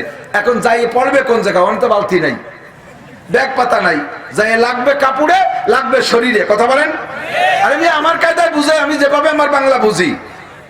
অলসতা করে বহুত বুড়ো এখনো পর্যন্ত টিস্যু ঢিলা ব্যবহার করবে না। মসজিদের 1 বদনা পানি নিয়ে ওই জায়গায় যাইয়ে নাড়াচাড়া দিয়ে একটু কাজ করে দিয়ে 2 হাঁটি চলে আসে। কাকা আটা দেওয়ার পরে যে 3 ফুটা পড়ছে, লাগছে তোমার রানে, লাগছে তোমার কাপড়ে, তোমার শরীরও না পাক, কাপড়ও না পাক, তোমার নামাজ পড়া হারাম, সিজদা দেওয়া হারাম। এই যে ঢিলা মাকলুক ব্যবহার করা হাদিসে পায় না, এই কথা বলিয়া যে মুসলমানদেরকে বিভ্রান্ত করতে, যে উদ্দেশ্য হলো যে মুসলমানদেরকে বেনামাজি বানাইয়া জাহান্নামে পাঠানো। কথা বলেন, বেনামাজি বানাইয়া জাহান্নামে পাঠানো। আমরা ব্যবহার আমলে আনতে পারতেছি না, হাজারো বুক ফাটানো চিল্লাইয়া টুপি মোটে পরাইতেই পারতেছি না। আর সেই জায়গা উনরা আইসা 5 কলি টুপি দিয়ে শিয়া টুপির নামে অপবাদ দিয়া মজলিসের মধ্যে থেকে টুপি আইনে খুলে সেই লোককে 100 টাকা টুপির দাম দিয়ে সেই টুপি ডাইরেক্ট টেনে ছেড়ে। এ কত বড় দায়ীর আল্লাহ, কত বড় ফাজলামি যে মুসলমানদের টুপি পরাইতে পারতে। আরে বেটা, বাটি পরুক, গোল পরুক, করুণা টুপি পরুক, একটা পরুক দেই আগে। টুপি মোটে পরাইতেই পারতেছি না, আর সে জায়গা পরা টুপি উনি 100 টাকা দিয়ে কিনে ছেড়ে উনি আবার দায়ীর আল্লাহ। দাওয়া সেন্টার করছে, দাওয়া সেন্টার মানে ওষুধ সেন্টার, ওষুধ বেচা।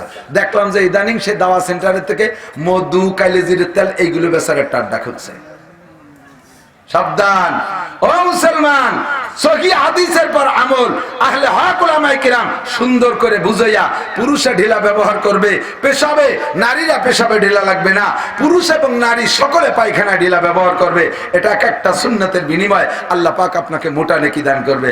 আল্লাহ পাক বলেন, মান কানা ইউরিদু হারসাল আখিরা নাজিদ লাহু ফি আরসিহি, যে ব্যক্তি আখিরাত চায় আল্লাহ তাআলা তাকে অল্প আমলে বেশি দিয়ে দেয়। ওয়া মান কানা ইউরিদু হারসাদ দুনিয়া নুতিহি মিনহা, আর যে ব্যক্তি দুনিয়ার ক্ষেত চাষ করে অর্থাৎ দুনিয়া পাইতে চায়, আখিরাতকে সাইডে দিয়ে শুধু দুনিয়া চায়, আল্লাহ বলেন নুতিহি মিনহা, তারে দেই একটু যারা, পুরো দুনিয়া কেউরে দেই না। যদি কোনো ব্যক্তি আখিরাত বাদ দিয়ে শুধু দুনিয়া চায় তারে দুনিয়া একটু দেই, তবে ওমা লাহু ফিল আখিরাতি মিন নাসিব, পরকালে শূন্য, পরকালে কিছুই পাবে না। কাজেই দোস্ত আমার সময় থাকতে সময়টারে কাজে লাগাই। আল্লাহ নবী বলেন, তোমার হাতে 5টা জিনিস আছে, ডান হাতে এইটা তোমার পজিটিভ, বাম হাতে আছে 5টা তোমার নেগেটিভ। এই পজিটিভ 5টা তোমার হাতে থাকতে পজিটিভ 5টারে কাজে লাগাও, নেগেটিভ 5টা আসার আগে। এ যুবক আমার দিক তাকাও, তোমার পজিটিভ 5টার 1 নম্বরে শাবাবাকা ক্বাবলা হারামিক, তোমার পজিটিভ হলো যৌবনকাল, যৌবন সবার ভালো লাগে, আর নেগেটিভ হলো তোমার বার্ধক্য, বার্ধক্য কেরই ভালো লাগে না। যৌবনের মজা আলাদা, যৌবনের মাঝে সকলেই বুঝে, বৃদ্ধ হয়ে গেলে যৌবন থাকে না। হাজারো ঔষধ খাবার কৌশল করো, যৌবনের বয়স 40 পার হয়ে যাওয়ার পরে যৌবনে ভাটি লাগিয়া যায়, কোনো ঔষধে আর কাম হয় না। কাজেই যুবক তোমার যৌবন কালে কাজে লাগাও। দার জবানি তওবা কর দান সেবায়ে পয়গম্বরিস ওয়াক্তে পীরি গুরগে জালেম মি শবদ পরহেজগার। যৌবন কালে ইবাদত করা নবীয়ত, নবুওয়ালা স্বভাব, নবীওয়ালা স্বভাব। বৃদ্ধ হয়ে গেলে রয়্যাল বেঙ্গল টাইগারও দিনদার হয়ে যায়। ওই দিনদারির নাম ইমানদারি, দিনদার না, ওটা বার্ধক্যজনিত কারণে দুর্বলতা। বাকি অরিজিনাল দিনদার হলো আমার যুব সমাজ। যদি সুন্দর হয়ে যাও, তুমি সকল প্রকার গুনাহ পরিহার করো। আল্লাহ নবী বলেন, শাহাবুন নাশা ফি ইবাদাতিল্লাহ, আরশে আজিমের নিচে 7 শ্রেণী মানুষকে জায়গা দেওয়া হবে। আল্লাহ পাক নিজ হাতে তাদেরকে 500 বছর খানা খাওয়াবে। এর ভিতরে 1 নম্বর হলো ন্যায় বিচারক, চেয়ারম্যান মেম্বার, ন্যায় বিচারক বাদশাহ। 2 নম্বর হলো শাহাবুন নাশা ফি ইবাদাতিল্লাহ, যে যুবক আর যুবতী তার যৌবন কালটা আল্লাহর হুকুম আর রাসূলের তরিকার মধ্যে কাটাইলো। বুড়ো হয়ে গেলে এমনি মানুষ একটু দিনমুখী হয়, চোখের পাওয়ার কমে, শরীরের শক্তি কমে, বাহুর বল কমে, কোমরের শক্তি কমে, যৌবনের পাওয়ার কমে, অনায়াসে দিনমুখী হয়ে যায়। কিন্তু যৌবন কালে যদি তুমি ভালো হও, তাহলে এই ভালো হওয়ার দাম আল্লাহর কাছে অনেক বেশি। তোমাদের মতো যুবক আর যুবতী তোমরা ভালো হয়ে গেলে যুব সমাজ ভালো, গোটা সমাজ ভালো। যুব সমাজ ভালো তো গোটা সমাজ ভালো। কথা বলেন ঠিক কি ঠিক না? এখন এই সমাজে যত নোংরামি, এগুলো তোমরা যুবকরা একটা টিম তৈরি করবা। আজকে যেমন যুব সমাজের উদ্যোগে মাহফিল হচ্ছে, আলহামদুলিল্লাহ, এই যুব সমাজের উদ্যোগে মাহফিল। তোমরা যেই যুবকরা মাহফিলের ইন্তজাম করেছো, এই যুবকরা যেই যুবকরা মাহফিলের ইন্তজাম করেছো, তোমরা এই যুবকরা আর কখনো কনসার্ট মাহফিলের ইন্তজাম করবা? আপনারা যারা আছেন মাঠে আমার একটু হাত জায়গায় দেখাবেন। আমরা আর কোন প্রকার কনসার্ট, গান, জারি, যাত্রা, কলসা, সার্কেসে যাব? জোরে বলেন যাব? 14ই ফেব্রুয়ারি যদি আল্লাহ বাঁচায় রাখে, আগামীবার জোড়া জোড়া কক্সবাজার যাব, পার্কে ঘুরবো, মোটরসাইকেলের পিছনে পাওয়ার ব্যাংক বসাইয়া ফিল্ডিং মেরে বেড়াবা? তওবা কর, আস্তাগফিরুল্লাহ আস্তাগফিরুল্লাহ। আল্লাহ কবুল করেন। এই চলে গেছে 14ই ফেব্রুয়ারি, আগে যে যে জায়গা ওয়াজ করছি সেইগুলো ইউটিউবে খুঁজে শুনে নিও। 14ই ফেব্রুয়ারি দিবসটার নাম ভ্যালেন্টাইন ডে, তাই তো নাকি বলে? এর নাম লাভ ডে না, ভ্যালেন্টাইন ডে। ভ্যালেন্টাইন হলো কি? ভ্যালেন্টাইন মানে ভালোবাসা না। বাংলাদেশে নাম কই তর্জমা ভালোবাসা দিবস, এটা ফাজলামি, একটা নিজেদের মন গড়া তর্জমা। ভ্যালেন্টাইন হলো ইহুদিদের ভিতরে একটা পাদ্রী ছিল, বড় আলেমরা ওদের ভাষায় পাদ্রী বলে, আমরা যেমন মৌলানা মুফতি মুহাদ্দিস বলি, ওদের ভাষায় বড় আলেমকে পাদ্রী বলে। এই পাদ্রী বিয়ে শাদী না করে সন্ন্যাসী সাইজিয়া উনি গির্জার মধ্যে থাইকা উনার মুরিদ মুত্তাকিনদেরকে, ইহুদিদেরকে মুরিদ করে সবক দেয়। তো বিয়ে শাদী করে নাই, ওদিকে পীর হয়ে গেছে, মুরিদ মুত্তাকিনরা খাওয়ায়ও কম না, রসেরও অভাব নাই, এদিকে বউ নাই। উনি মুরিদদের ভিতরে মহিলাদের সাথে দুর্নীতি করে, রাতের বেলা ধর্ষণ করে। এই গোপনে অনেক দিন পর্যন্ত এই আকাম চলতে আছে, ধরতে পারে না। একবার এইটা ওপেন হয়ে গেছে, সার্কুলার হয়ে গেছে, সরকার এই ভ্যালেন্টাইনকে ধরে জেলে আটকাইছে। জেলে আটকায় রাখার পরে কিছুদিন পরে ওই জেলখানার মধ্যে এক মহিলারে ধর্ষণ করে ফেলাইছে। লুচ্ছো তো লুচ্ছই, ওরে আসমানে উঠে তুলিয়ে নুচ্ছ বিয়ারবে, ওরে জাহান্নামে দিলেও সে জায়গা কোনো মহিলা পালি নুচ্ছ বিয়ারবে। কথা কন না কে? আল্লাহু আকবার। মানবতা নাই এদের। তো যাই হোক, এখন সরকার যখন দেখছে যে ওরে ভালো বানাতে পাঠাইছি, যে কারখানায় পাগলা গারদে যে যদি আরো পাগল হয়, পাগলা গারদে যাবে সুস্থ হতি, সে জায়গায় যদি আরো পাগলা বিয়ারে, তাহলে ওরে মারি ফেলানোই ভালো। 14ই ফেব্রুয়ারি এই ভ্যালেন্টাইন ডে ফাঁসি দিছিল। ওই লুচ্চ ভ্যালেন্টাইনের পক্ষে যত লুচ্চ ছিল সেই দেশে, সমস্ত লুচ্চরা সেই দিন আন্দোলন করেছিল। আর সেই থেকে 14ই ফেব্রুয়ারি তাদের আন্দোলনের দিবস। এখন বাংলাদেশের পণ্ডিতরা বাংলাদেশে নিয়েছে সেই ভ্যালেন্টাইনের দেশে আকাম। ও যুবক, নবী পাক বলেন, মান তাশাব্বাহা বিকওমিন ফাহুয়া মিনহুম, যার সাথে যার মিল হবে তার সাথে তার হাসর হবে। তাহলে কি তুমি সাক্ষী দাও 14ই ফেব্রুয়ারি কি মুসলমানদের আনন্দের দিন হতে পারে? জোরে বলেন পারে? ওই দিন কি যুবক যুবতী রাস্তাঘাটে ঘোরাফেরা করনেওয়ালা হতে পারে? যাইতেছে যারা খালি যুবকদের দোষ দেবে করে, আবার বুড়ো আব্বারা।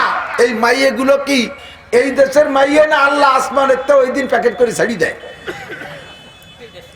এই দেশের আপনার মাইয়ে, আমার মাইয়ে, আপনার বোন, আপনার বোন, তাই তো নাকি বলেন? আপনি মসজিদে বসে সুবহানাল্লাহ দিয়ে কেনু মারবেন, আর মাইয়ে রাস্তায় দিয়ে ভ্যালেন্টাইন ডে পালন করবে। তুমি এ জায়গাতে যা কামাই করতেছো তার সে খাইয়ে ফেলতেছো, ওইটাই বেশি। শূন্য হাতে হাসরের মাঠে উঠতে হবে। চাচা, তোমার এই তসবিহ তাহলিল আর জিকির ফিকির আর সরমনাই আর তবলিগ পরে করো, আগে তোমার ওই ভ্যালেন্টাইন ডে ওই বকন গাইডারে আগে ঘরের মধ্যে বাঁধো। কথা বল না কেন? ওই বকনাডারে আগে ঘরে বাঁধো, তারপরে তুমি তসবিহ করো। ওইটাই তোমার সব খেয়ে ফেলে। নবী বলেন, সালাসাতুন কদ হারামাল্লাহু আলাইহিমুল জান্নাহ, তিনজনের জন্য বেহেশতে হারাম। 1 নম্বরে মুদমিনুল খামার। এ যুবক, যারা নিশা খাস তোদের জন্য জান্নাত হারাম। এক্ষুনি তওবা কর, নইলে ওই নিশার চাহিদা থাকতে থাকতে বিনা তওবায় যদি মারা যাও, তাহলে তুমি বিনা হিসাবে জাহান্নামী, মরার সময় কলেমা নসিব হবে না। 1 নম্বরে মুদমিনুল খামার। 2 নম্বরে আল আক, মা বাবার নাফরমান সন্তান। যেই সন্তানে আব্বা মার খবর নেয় না, আব্বা মার সাথে সুসম্পর্ক রাখে না, আব্বা মারে টাকা পয়সা দেয় না, আব্বা মার পোশাক আশাক দেয় না, আব্বা মারে ওষুধপাতি কিনে দেয় না। আরে মানুষ বুড়ো হলিও টাকার একটা স্বাদ মরার আগ পর্যন্ত প্রত্যেকটা মানুষের অন্তরে থাকে। কথা কন? অনেকে কয় যে আমার মার যা লাগে সব দেই, আব্বার যা লাগে সব দেই, তা টাকা দেবো কে? তুই দিয়ে দেখিস তো, দেখিস তুই 10টা লুঙ্গি কিনে দিলি যে খুশি হবে, 1000 টাকা হাতে দিয়ে দেখিস তাই সে কয় গুণ খুশি বেশি হয়। মরে যে যায় সে সময় যদি কয় আব্বা এই যে 1000 টাকা নোট যে আলিসি, তাহলে তুই, আরে এগুলো আমি করি না, বাদ দাও, আমি ওগুলো দেখি না। আমি যা কব তা কইয়েই যাবো। ও আমি জীবনেও হরিণ আমার সামনে দিয়ে লাভ নাই, ও হরণে লাগে দিও। আমি কেন ওই অনুরোধের আসরে আমি বয়ান করতে, আমি যা বুঝি কোরআন হাদিসে ক্লাসে যা করছি তারই এক ক্লাস করাই দিয়ে যাবো ইনশাআল্লাহ। আল্লাহ, আমার মার বয়স 95-97 হয়ে গেছে, এক ছোট্ট হয়ে গেছে। বর্তমানে আমার বড় ভাইয়ের কাছে আছে ঢাকায়। আমি মার কাছে গেছি দেখতে যাইয়া 3000 টাকা দিছি, ওষুধ পাতি, কাপড় চোপড় সব নিছি। ছোট হলে, বুড়ো হইলে মানুষ আবার ছোট হয়, বয়স বেশি হলে কিন্তু আবার ছোট হয়। একেবারে মুখের চামড়া, চোখের চামড়া, হাতের চামড়া সব ঝুলে গেছে। আমার মা আমার একদিন কয়ে, বাবা তুমি আমার একটা ফেয়ার অ্যান্ড লাভলি কিনে দিবা? মা এই বয়সে ফেয়ার অ্যান্ড লাভলি দিয়ে কি আরবেন? দাও আমি একটু মাখাবো। ফেয়ার অ্যান্ড লাভলি সবচেয়ে বড় যেটা পাইছি বাজারে নিয়ে দিছি, আয়না ধরিয়ে এর সুনির মতো সব যাইতে মাহাইছে। একটু মাহাই বসে নিতে তা সাদা হয়েছে, অতি হবে তাই। 3000 টাকা দিছি হাতে। আমি কই আমার আর লাগবে নাকি? টাকা কেউ আমু হুয়াই নাকি? আমু বোঝেন টাকার কে পরাণ ভরে নাকি করে দিন, দিল্লি তো ভালো লাগে।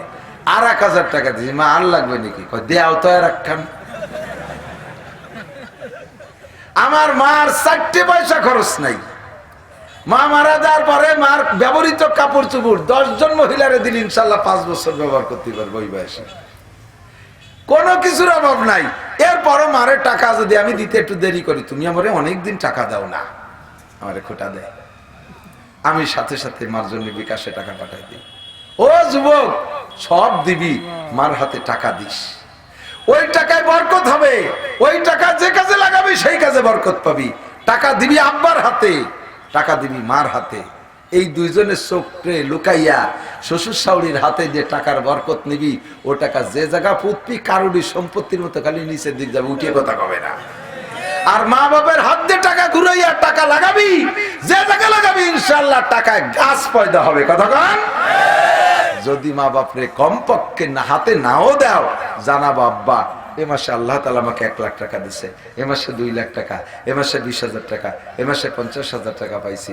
আব্বা এই মাসে ব্যবসা এত হয়েছে, বছরের শেষে আব্বা এই বছর আমার 20 লাখ টাকা দোকানে লাভ হয়েছে, আব্বা এই দিয়ে আমি জমি কিনছি, ইত্যাদি ইত্যাদি একটু বলবা, তাতেই খুশি হয়। আর হাত খরচ বলে আব্বা মারে টাকা দিবা। যারা এগুলো করবা না, তাদের মরণের সময় আব্বা মার অন্তরে যদি কষ্ট থাকে, অনেক কষ্ট দেয়, বলে এই কষ্ট তো সবসময় মুখে বলে না, কি কয়, হাই ছাড়ে, বাবা আমারে সবই খাওয়ায়, কিন্তু এই কিন্তুর পরে আর কয় না, কিন্তুর পরে একটা টাকা আমার হাতে দেয় না, এই কিন্তু ঠুক কয় না। ওই ঠুকের কারণে তোর মরার সময় জবানে কলেমা উচ্চারণ হতে যাবে না। মা বাপরে কষ্ট দিয়ে যদি কাবা ঘরের মধ্যে শুয়ে তুমি মরণ বরণ করতে চাও, তাহলে তোমার জবানে কলেমা আসবে না। আর মুখে যদি শেষ কলেমা লা ইলাহা ইল্লাল্লাহ না হয়, তাহলে তোমার জন্য জান্নাত হারাম। আল্লাহর নবী বলেন 3 নম্বর জন হলো আদ-দাইয়ুসুল্লাযী ইয়াকিরু ফি আলিল খুবুস। ওই সকল দাইয়ুস, আরবিতে বলে দাইয়ুস, বাংলায় বলে বেশ্যা, বাংলায় বলে বেপরদা। ওই সকল গার্জিয়ান বেশ্যা, পুরুষ হোক আর মহিলা হোক, তারা নিজেদের অধীনস্থদেরকে পর্দার মধ্যে রাখে না, অধীনস্থদেরকে পর্দার মধ্যে রাখে না। নিজে সুপিগিরি একটু করলেও বউরে রাস্তাঘাটে পাঠিয়ে দেয়। এই যে ফসলের সময় আসলে কাইতেন ফসল যখন আসে, তখন তো দেখি গম নিয়ে রাস্তায় বিটি গিয়ে জ্বালায়। আগে তো মলন মলতো গরু দিয়ে, এরপরে দেখতাম নসিমন করিমন গুরু, তো এরপরে দেখতাম ওই পাওয়ার টিলার দোল হয়েছে, এরপরে হুকো মেশিন। এখন একেবারে ইজি, এত ডিজিটাল, পুরো রাস্তা বেরিয়ে নাড়িয়ে দিয়ে যাবে। চেয়ারম্যান সাহেবরে জুড়িয়ে দিয়েছে মলনে, এমপি সাহেবরে জুড়িয়ে দিয়েছে, প্রফেসর সাহেব, মুহাদ্দিস সাহেব, ইন্ডা প্রাইভেট কার মোটর সাইকেল দিয়ে মরিয়ে দিয়ে যাবে। সন্ধ্যের সময় বিটিরা যাইয়া রাস্তার ড্যান্স করবে। আল্লাহ কয় কাইতেন নিলাম কেন জানিস, গত বছর এই আকাম বেশি দেখছি, সেই জন্য এবার বৃষ্টিতে সব নিয়ে নিলাম, যাতে রাস্তায় ড্যান্স করতে না পারিস। রাস্তা বেরিয়ে নাচি বেড়াবা। আর কলইরে এমন ভাবে গাদি দেয়, ব্যান তো যাওয়ারই কায়দা নাই। ইদানিং ভ্যানে তো মোটর লাগাইছে, সে মোটরও কুলোই পারে না। পিছন দিয়ে একজন ঠেলে, মোটরে কর কর কর করে, কাকা পারতে চিনে ঠেলা দাও। কথা না, আমি মোটর সাইকেল চালাই যাই দিচ্ছি, কলাই রাখছে এত উঁচু হয়ে ঢুকার মোটর সাহসই পাচ্ছি রে, পাইতে একটু চিকুন পথ ওইদিন নামাই দিছি। সেই কলই নাড়া মহিলা ফাঁসে দাঁড়াইয়ে আমারে কয়, দেখলি কত বড় কুজুরে হুজুর। আমি কলই নাড়ছি, উনি নিচে দিকে, আমি তার মলনটা কেন মলি দিলাম না।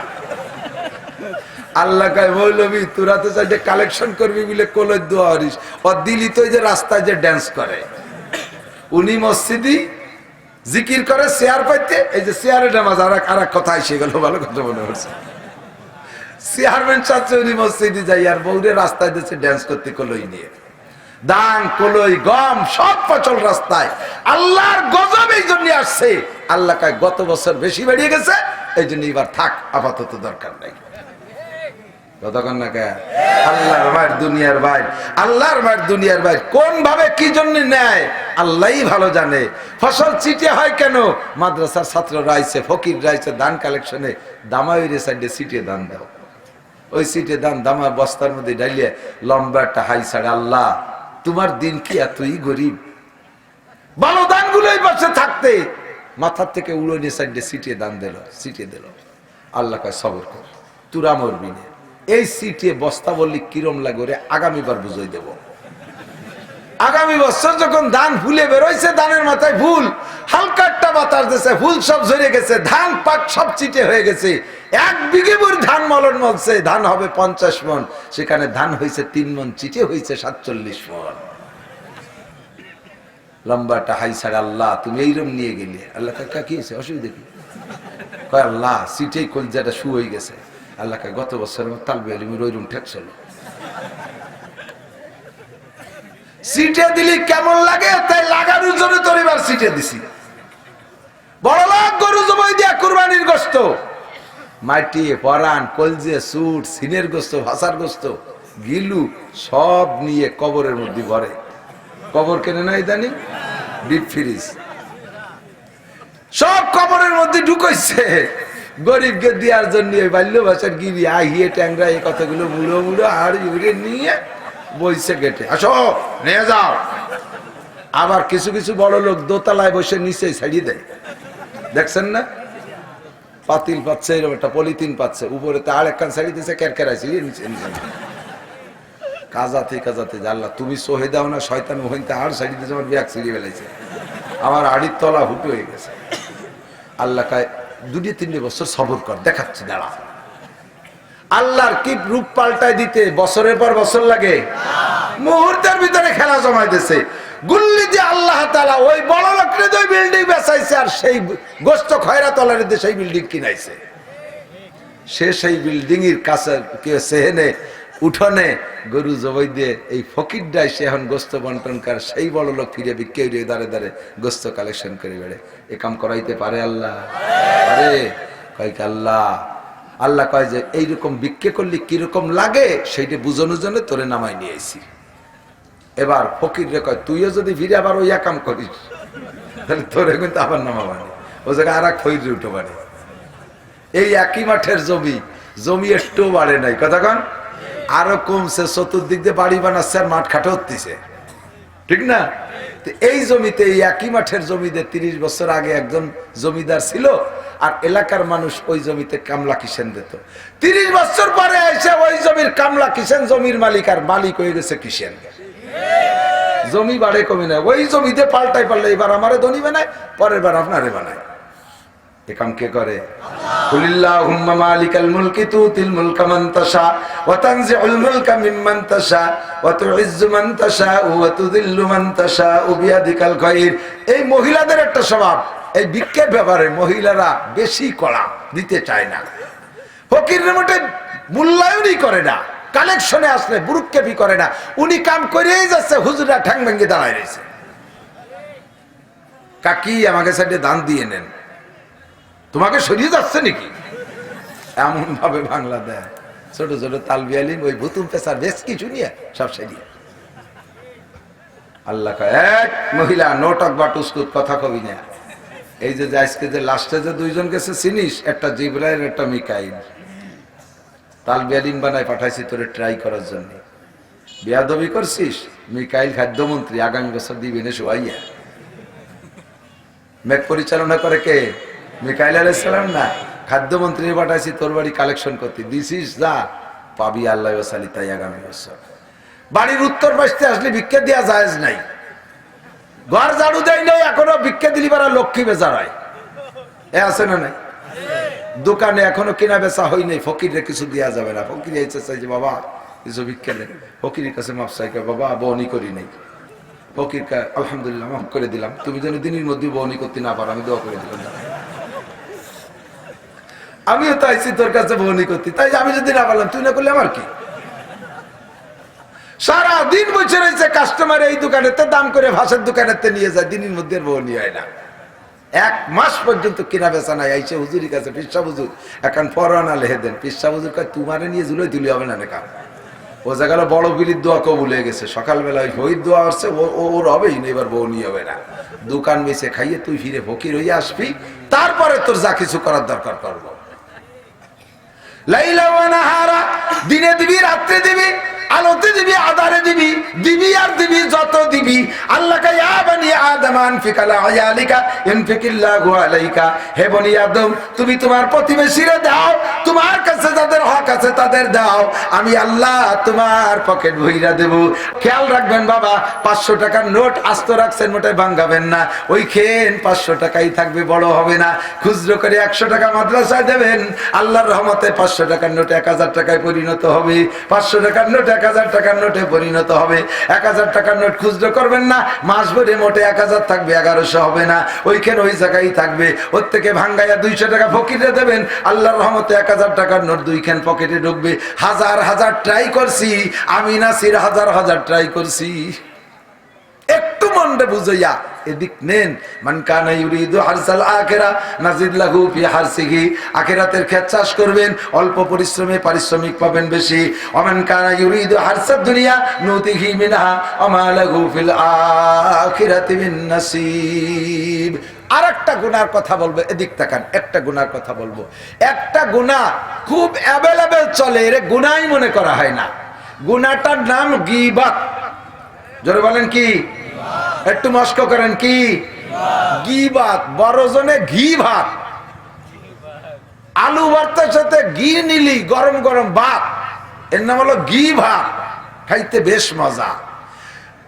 ঘি ভাত যেমন মজা লাগে, গীবত ওইরকম মজা লাগে। গীবত কি? আমি নাসির, মাওলানা নাসিরের একটা দোষ আপনারা কেউ জানেন, আর কেউ জানে না। যে জানেন সেই জানেন। এবার চার দোকানে যে দেখেন যে আমার ভূয়সী প্রশংসা হচ্ছে, চমৎকার, এত রাত পর্যন্ত বসায় রাখছে। হুজুরির জন্য কত মানুষ বসেছে। আমরা রেগুলার শুনি, দেশি বাংলা গ্রাম্য বাংলায় কথা বলে, শুনতে বড় মজা লাগে। হুজুর বড় মুখলেস মানুষ। এর মধ্যে সেনো, হুজুরে সেনো, আমি একটা জানি তাস করে চুল্লি বেড়া, তোমরা আর কি অত বড় সংসার বানানে। এবার শুরু হচ্ছে উনি কয়া।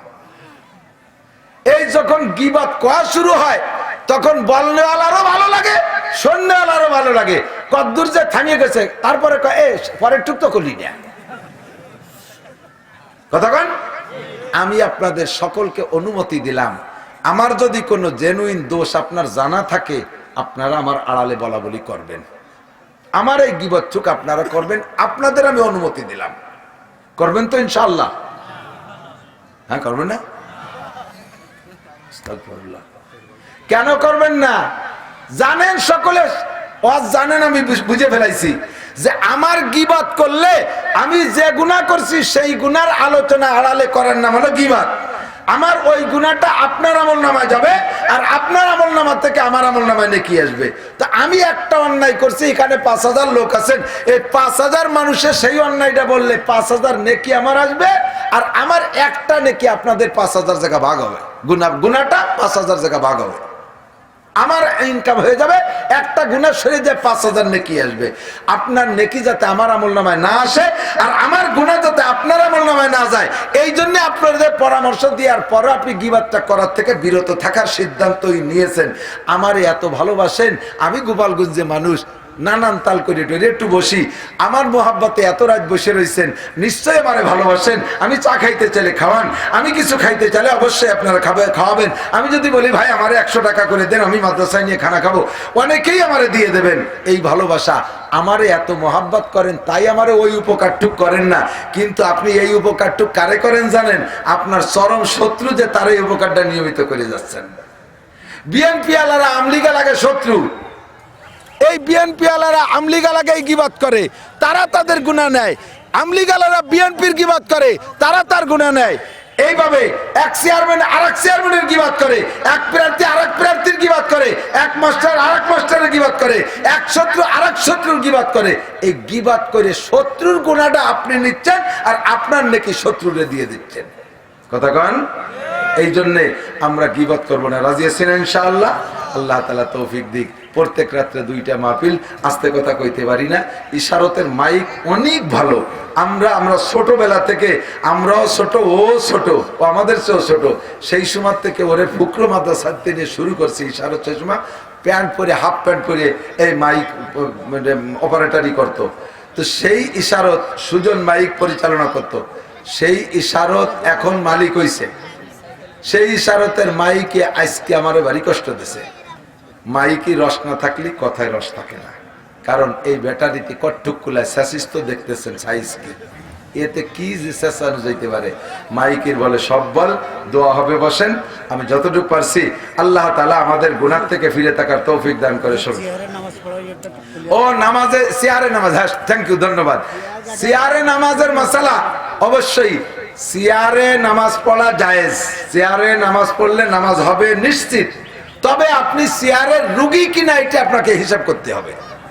আপনি সিয়ারের রুগী কিনা এই কথা মাসালা বুঝতে হবে। আপনি হাঁটতে পারেন, দাঁড়াই থাকতে পারেন, রুকুও দিতে পারেন, রুকুর নিচে যাইতে পারেন না। এই ব্যক্তি যদি শুরু থেকে সিয়ারে নামাজ পড়ে তাহলে তার নামাজ হবে না। আপনি হাঁটতে পারেন, রুকুও দিতে পারেন, প্রমাণ কি? এটি বেড়াইছেন। অনেকক্ষণ দাঁড়ায় থাকতে পারেন, মসজিদে জামাত দেওয়া শুরু হতে 5 মিনিট বাকি আছে, উনি বসতেছে না, দাঁড়াই রয়েছে। তাতে বোঝা যায় দাঁড়ানোর ক্ষমতা আছে।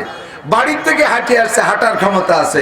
হঠাৎ করে হাতের মোবাইলটা ছুটে পড়ে গেছে, কুজো হয়ে মোবাইলটা উঠে নিয়ে আসলো, তাতে বোঝা যায় যে রুকু করার শক্তিও আছে। মোবাইল তার পাউ দিয়ে খুঁচাই উঠেনি, ও তাই দিয়ে উঠেছে, তাহলে রুকু করার শক্তি আছে। এই ব্যক্তি যাইয়া রুকুর নিচে সিজদায় যাইতে কষ্ট হয়, সেই সময় ব্যথা। ইনি যদি নামাজের শুরু থেকে চেয়ারে বসে নামাজ পড়ে তাহলে উনি কি তরক করছে? 2টে ফরজ তরক করছে। 1 নম্বরে ফরজ নামাজ দাঁড়ায় পড়া ফরজ, 2 নম্বরে রুকুকে রুকুর অবস্থায় করা ফরজ। এই 2টে ফরজ আপনি তরক করার কারণে নামাজ হবে না।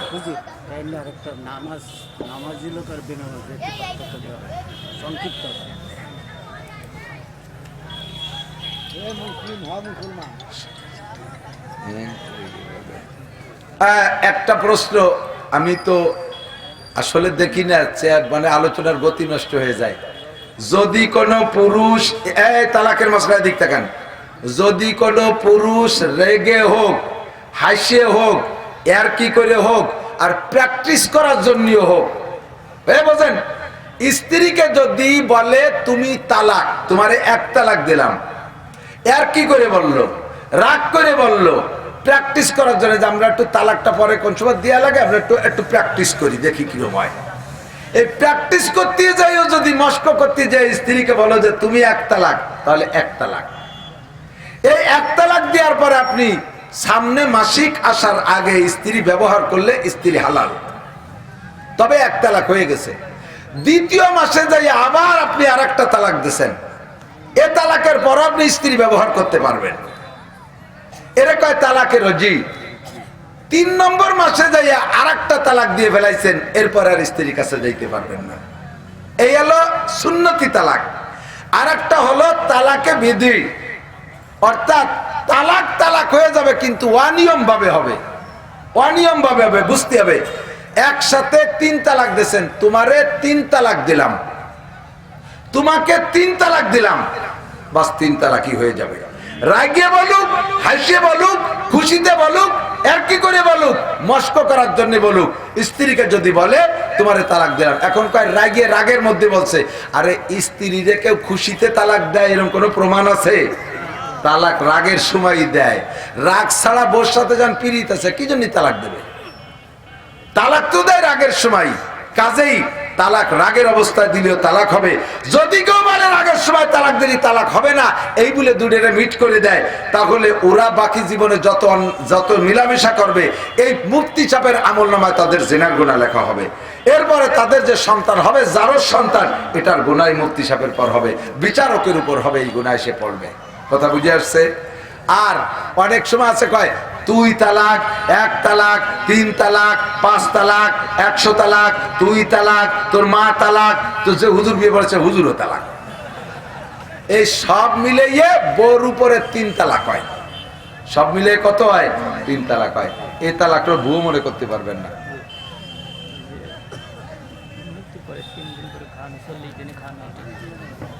সব তো একদিনই পাওয়া যায় না। আল্লাহ, মহিলাদের বিষয়ে বাহি আছে কি? চেয়ারে নামাজ হয়েছে। শবে মিরাজের নির্দিষ্ট কোনো তারিখ নাই, শবে মিরাজ উপলক্ষে কোনো ইবাদত নাই।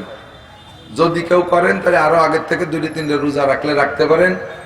এই শবে মিরাজ উপলক্ষে খাস কোনো রোজা নাই। খুতবাতুল হাকামের ভিতরে হাদিস আছে, বাংলায় দেখবেন। আর মানুষ মারা যাওয়ার পরে 3 দিন 5 দিন, হাজি সাহেব কেউ আছেন নাকি? হাজি সাহেব থাকলে আমার সাক্ষী দিতে পারবেন। হেরেম শরীফে যে কয়দিন নামাজ পড়ছেন, কাবা শরীফে 1 ওয়াক্ত আপনি জানাজা মিস করতে পারেন নাই। হাজি যদি কেউ থাকেন সাক্ষী দিতে পারবেন। তাহলে যত ওয়াক্ত ফরজ নামাজ আছে, ফরজ নামাজের পরে এলান হয় এখন জানাজার নামাজ আছে, দাঁড়ায় যাই। ফরজের সালাম ফিরে সুন্নতের আগেই জানাজা পড়ে নেয়। তো আমি 5 বার আল্লাহ আমারে মক্কা মদিনা হজ উমরা দিয়ে নেছে। কতবার 2 মসজিদে নামাজ পড়ছি, একটা বারও আমি মিলাদ পাই নাই। 4 দিনের দিন মিলাদ পাই নাই। বাদশাহ আব্দুল্লাহ যেদিন মারা গেছে, এই সালমানের বড় ভাই আব্দুল্লাহ, সেদিনে আমি সৌদি আরবে রিয়াদে জানাজা হয়েছে। আমি তখনও রিয়াদে আমার মাহফিল ছিল। সেই সময়ও পরে শুক্রবারে আসলাম হেরেম শরীফে, আইসে দেখি যে হেরেম শরীফে বয়ান হচ্ছে, খুতবা হচ্ছে, খুতবার ভিতরে দোয়া হয়েছে, কিন্তু দাওয়াত হলো না। আমাদের দেশের মতো নিয়মতান্ত্রিক মিলাদ হলো না। একটা খেজুর খাওয়ালো না, একান জিলাপি খাওয়ালো না। সৌদি আরবে এখনো পর্যন্ত কোনো প্রকারের বেদাতের প্রশ্রয় নাই। কাজেই যেগুলো নাই সেগুলো অত টানাটানি বাড়াবাড়ির দরকার নাই। মূল যা করার তাই করেন। মানুষ মারা গেলে তাদের নামে মসজিদে কিছু স্থায়ী কাজ করে দেন, মাদ্রাসায় কিছু কিতাব কিনে দেন, কোনো মসজিদ মাদ্রাসার প্রয়োজন থাকলে সেগুলো করে দেন।